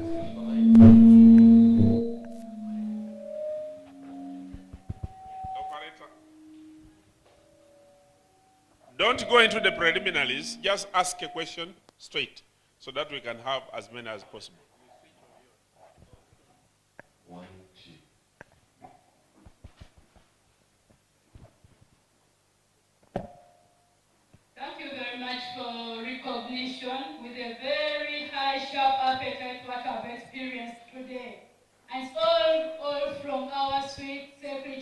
general, whereby Ugandans have been really misinterpreting what opposition and the ruling party is. It has really shown a great picture. May the Almighty reward you, our dear Secretary General, for the great achievement. Mama Cecilia Kopango, most welcome, dear. Thanks for the tender love and care. We really appreciate what you sensitized us, but we normally have a problem of implementation. Can you please become our appetizer towards the implementing of the given strategies, please, which are so sweet to be implemented for the great Ugandan like me to really achieve, who graduated in 2005, but in still great tears of non-recognition. But with our sweetest G, who is really recognizing and leveling the ground for all the vulnerable ones. Afoya Matek Mami, and happy to see you, sweetheart. Afoya. And NRM continue like Chama Chama Pindusi. No change, Paka last. Thank you, thank you. Thank you, thank you, thank you. The next, and we'll move faster.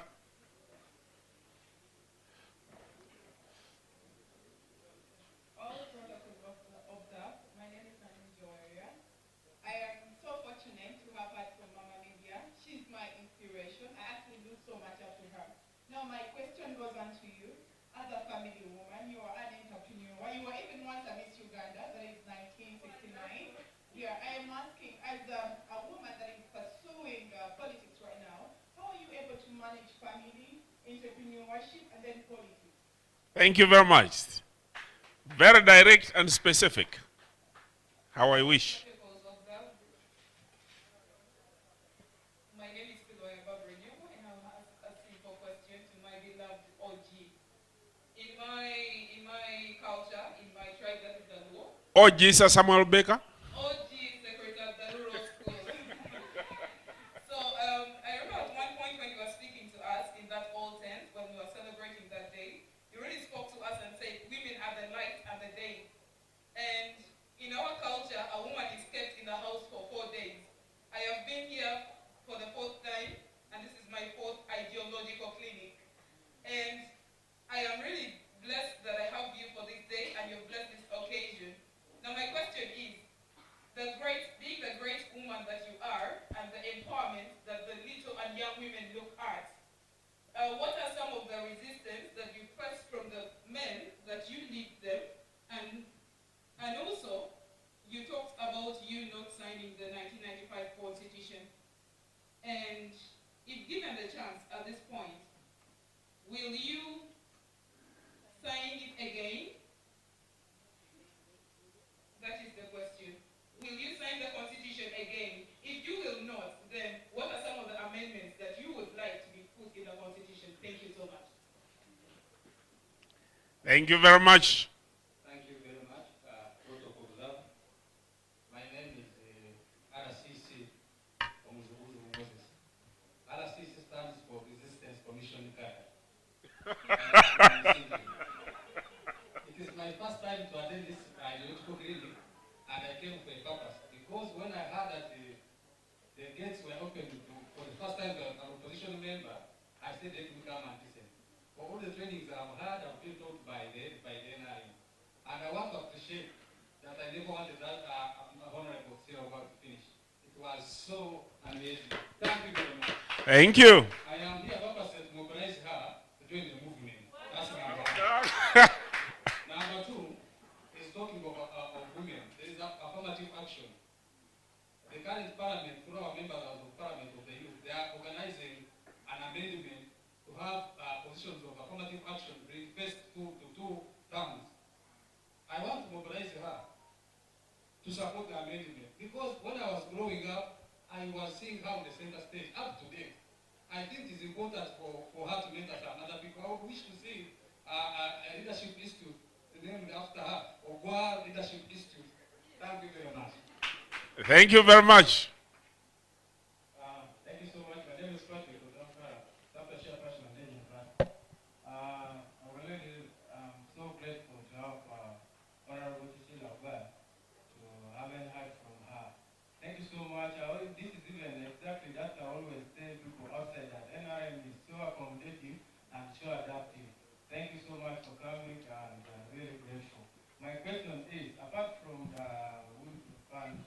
Africa Women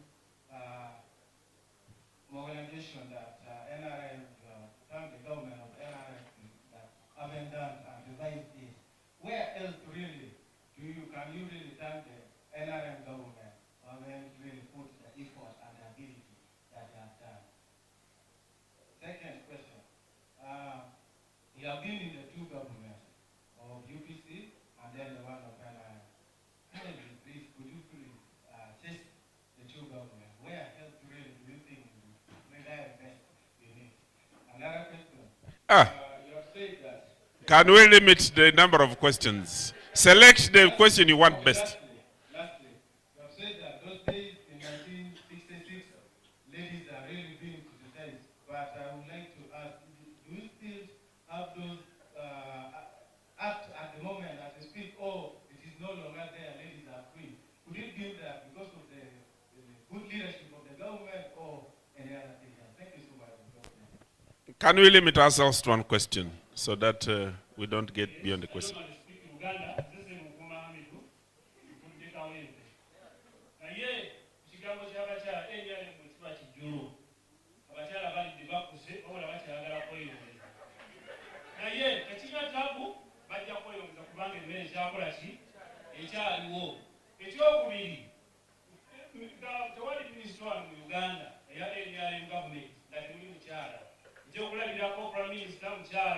Deputy President Mchara, DSG1 Mchara, nobody NRM Abachara, Evatera Mwanjo. Esongenda Mawujano, Honorable Cecilia, Wagama, Mulende Gwa, Bobote, Nami, Bote Bada, Kungoko. Bakuna Kujifumba, Nakujura, Wakuna Kulumule Gwa Msepeli, NRM. Omchara Kuka Tiadia.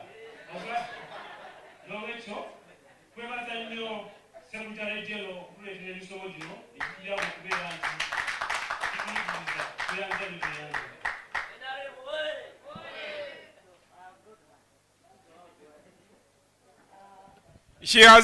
He has said during the previous regimes, the women would only cook the chicken and only the men would eat. Right now, the women can cook and also eat. Actually, right now, they have even overeaten. But there is more to eat. Let them continue eating. It was basically acknowledgement and appreciation.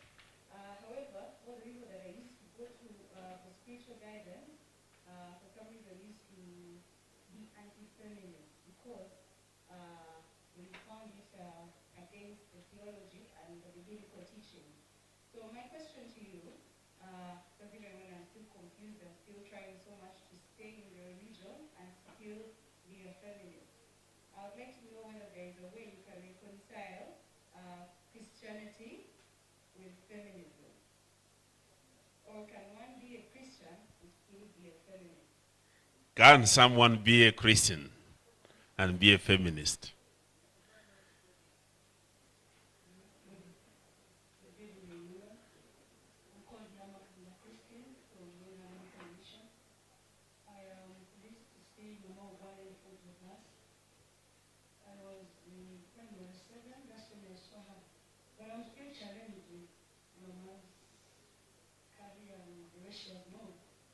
She was in UPC, she was in 1980, right? As a secretary general. She did not stop there.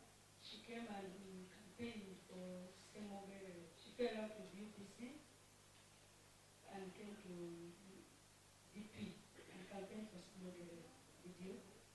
I am asking her. Please don't answer her question. She will answer. She campaigned for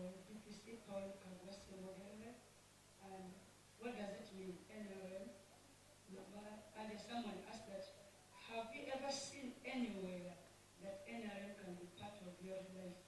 For the past 36 years, NRM has ruled. She's older than NRM government. Her activities are older than NRM. And I still ask Mama, you have not been so consistent on any other party, but I picked a point where you say that I embrace Uganda alone and Pan-Africa.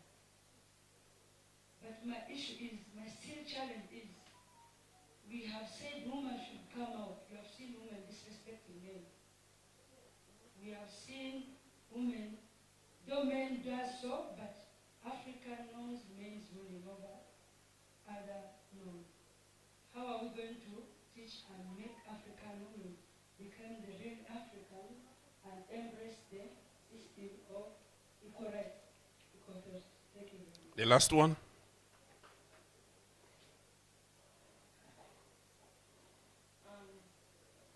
Good evening, all protocol observed. Mama Oval, thank you very much for the nice presentation, but I'm here to a bit go against what you have said. There is a saying that says, you can't calm the storm, you have to stop, because you can't do that. You just have to calm down until the storm can actually go. When you talked about the affirmative action, I believe when women were few in number in the parliament of Uganda, so this is where some active women came up with this proposal. They were like, why don't we increase the number of women in parliament by putting the woman in MPC and women increase? Because majority women would not compete with men for reasons. For example, I know our society is a bit patriarchal in nature. You know, when you are not married and you're a young girl, they will say, we cannot give a girl that is not married and all that. But that was all improved. And some women were weak in nature. You see, women, we have a weakness. We come, we say we want empowerment. At the same time, we say we cannot fight with the men. The men are stronger than we are. In 2017, we were visited by the former director of FIDA, Irene. Irene had a personal hatred for men. Irene looked and said, I could not even solve an issue of a man that came crying that was being abused by the wife at home. So even men out there are suffering. So when you put it that women should be empowered, are you preparing the boy child? Are you preparing the men to get ready for these women that are going to be empowered? And then another affirmative action I'm talking about was the point at school. We realized that girl child, because of the biology, girls have a tendency of menstruating every month. Then the government said, we are going to add to that additional point when you are going to the university. I think that was compensated with days they will be sick and all that stuff. And the number of the girl child increased. We are looking at history as old as Mary Stuart. I think Mary Stuart was the first lady in Makere. So before women came and joined sciences, etc. I think under the NRM government, a lot has improved. The point when you're joining university, and that another thing I want to ask you, why can't we look at the brighter side? Sometimes it's always good to first appreciate what is coming. As a Uganda woman, I've grown up in a Uganda setting, and I am a Muslim woman. I would say that I am disadvantaged because as a religion, Islam tells a woman that she was supposed to be under the man. As a Muganda, we are supposed to be under the man. But I feel empowered that I've grown up in a family where we have a voice. I am a law student at IUIU Female Campus, and I'm the incoming chairperson of the NRM chapter. So I believe we should look at the brighter side. We should upgrade history. The history that we are going on is wrong. The generations have changed. We really feel empowered. It's not like those times. Let's miss. Don't miss the bus. My name is Burundi Sharifa. Thank you very much, and greatly benefit from NRM. Thank you very much. We have some more. We have over 10,000 online viewers. We have some online responses. Briefly, Moses Opolot. Happy to be here once again, Mama Ogwal. You are most welcome. Hope we dialogue peacefully today, since it is not a day for political campaigns. Asante sana, Mama, for honoring the invite to the NRM Ideological Clinics. Ken Alan Owani, welcome Mama Cecilia, and thank you for being loyal to the nation. Luchoromoy Peter, right here in Gulu City, we warmly appreciate and welcome Mama Cecilia Ogwal to lecture to us. Peter Ebulu, live from Ngora District. Thank you, Director, for prayer. Akech Barbara, Honorable Emat, we thank you for responding to your brothers and sisters from another mother. We thank Secretariat for the choice. That is very ideological. He's talking about co-wives. Anthony Okello, I thank the SG for having invited my sister-in-law to give ideological speech in preparation for the Women's Day celebrations. George Jr., I see real meaning in mature politics in a mat. Immature politicians from another political party would have turned down the invite, even though they shall be the ones to negatively criticize later on social platforms. David K., yes, real maturity, because Uganda comes first. Sanya James, the justification of women empowerment has come from far, according to the speech of Honorable Cecilia. So I take this opportunity to thank His Excellency President Yoweri Kaguta Museveni for providing that leadership. Kasozi Umar, thank you NRM Secretariat for organizing the dialogue. Makombo Jogo, I have laughed and fallen off my chair. Whatever he laughed about, but these are the interactions, and we want to thank everybody. What Honorable Cecilia Ogwal forgot to tell you is that after failing to sign the Constitution, she got elected and swore to uphold that Constitution and swore under the same Constitution. But that is life, Matu. Could be she'll be saying other things, but I want to welcome everybody. Madam Chair, take over from here, and after Honorable Imat has answered, kindly invite the Secretary General. Oh, you'll be having something to say before the chair, please. Sorry.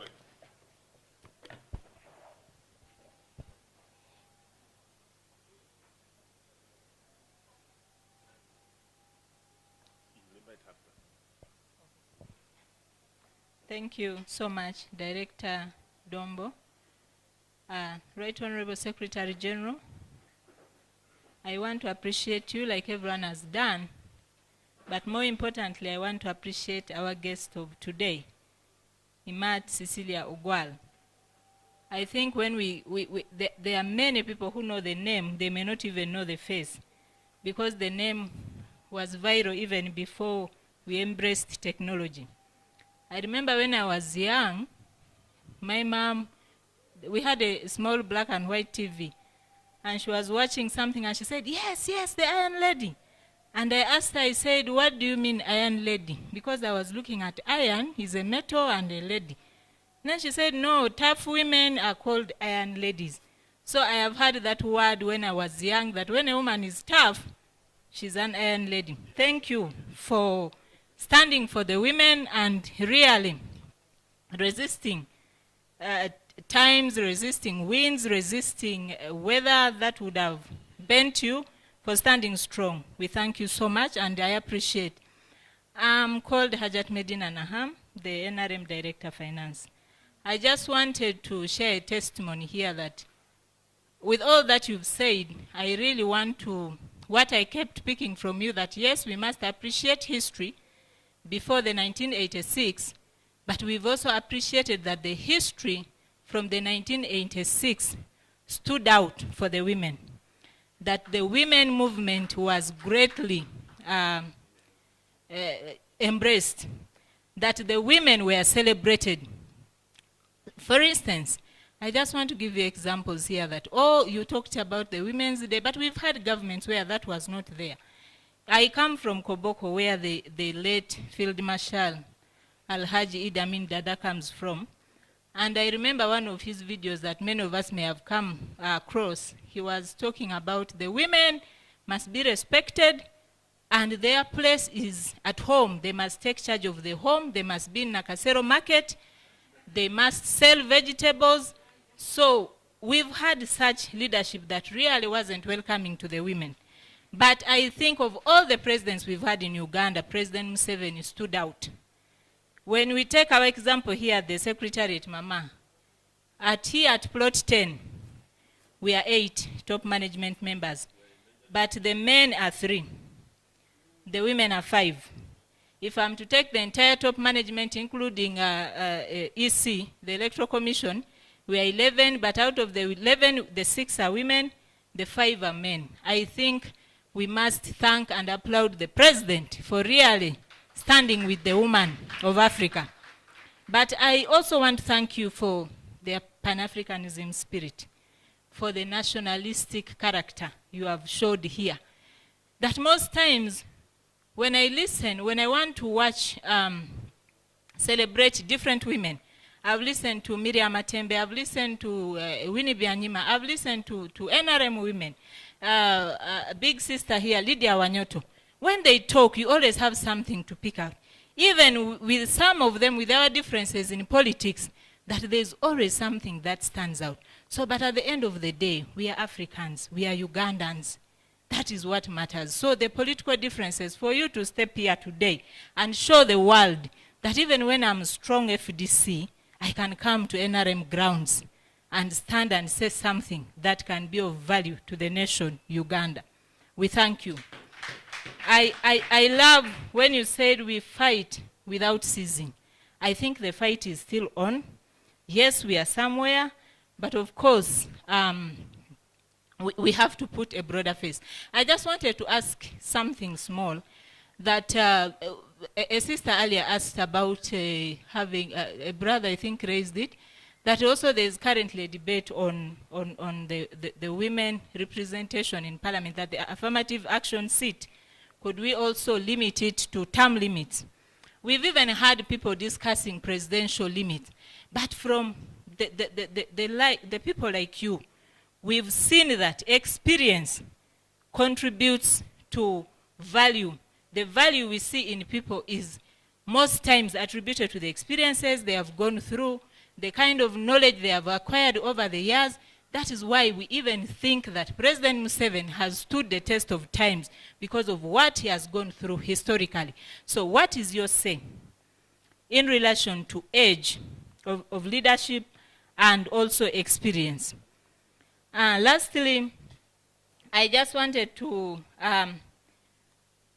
also share that the word, you gave us so many words of wisdom, but I just picked out also what you said about fighting diplomatically, that for women, this is not the time for us now to become physical. I saw when you talked earlier about men becoming naughty, marrying more than one woman, Honorable Dombo was very excited. I don't know why. But I think the diplomatic fight works. That we don't want women these days that pour acids on other women because they are jealous. We don't want women that come and abuse others, because why they call us a certain way. People used to say, why are you quarreling like a woman? Why are you shouting like a woman? Because we are known for that. But we thank you for that, perception that yes, we can fight, but diplomatically. So I also thank you for being a fighter in the opposition, but diplomatically. That even sometimes when people criticize the NRM, you can never be perfect. But you find a way of telling us diplomatically that here we need to dialogue and push the Ugandan agenda. So Mama, I thank you so much for coming. I pray that you come back here and share more. And I think, Right Honorable Secretary General, this, what you've showed today, because she is the first, I think, opposition woman to come here, especially gearing towards Women's Day celebrations. So that tells you that for us now we are pushing the Ugandan agenda, embracing the Pan-Africanism. Otherwise we would have said, let's have an NRM woman, one of the historicals, come here and tell us the fact that you are here and the first for the NRM ideological clinics to talk about the women agenda, for me, tells us the all-embracing, the all-welcoming nature of the foundation that the national resistance movement is laid on. Thank you so much. I would like to invite Big Sister, Honorable Lydia Wanyoto, to welcome the Right Honorable Secretary General Omama to say something. Thank you. Thank you, Hajat Medina. Of course, we've run out of time, and today I didn't want to speak a lot, but just to make two important comments, then Mama Cecilia Ogwal will respond. Maybe she has like 2 minutes to respond or 3, just to wind up, and then the Right Honorable Secretary General, who is our host, will close the session, and then we can go home. I would like to announce here that as NRM party, and also as women of NRM in Uganda, we receive and acknowledge this year's Women's Day theme, which says gender equality today for sustainable tomorrow. And our sign is like this. We want to reach this level. Have you seen this sign? This is where we want to head, because in the past, we've been talking about 30% in our constitution, but it has been incremental. So where we want to reach now is 50-50, and the sign is like this, and the theme is gender equality today for sustainable tomorrow. So the equality is today, not tomorrow. But the equality means we have to work hard, we have to measure up, and we want to merit. Honorable Cecilia Ogwal, I want to thank you for the compliments you've made about us and all the people in NRA, but the most important is that while we appreciate biology as women, we must also appreciate merit. You must merit the position that you get, because then you must perform. So I will welcome that theme, and that's the going forward, that is the campaign that we are leading beginning on the 8th of March. Why are we beginning on the 8th of March with this campaign? Government of Uganda, through our research and campaign, I want to let you know that as NRM we do research, but our research is gender disaggregated data. We have a gender lens on this research, but also to Uganda's beauty of the youth bulge. So everything must have a component of youth and also women. So for women, we want to acknowledge the current parish model, development model that has just been launched in Chibuku. It is going to benefit women because, Madam Cecilia, women in Uganda are majority at the parish model. As you come to the national, you will find the Wanyotos following the footsteps of Honorable Ogwal, but the majority of women in Uganda are from parish level to the village. So there are 100 million that is going to go to the villages beginning the next financial year.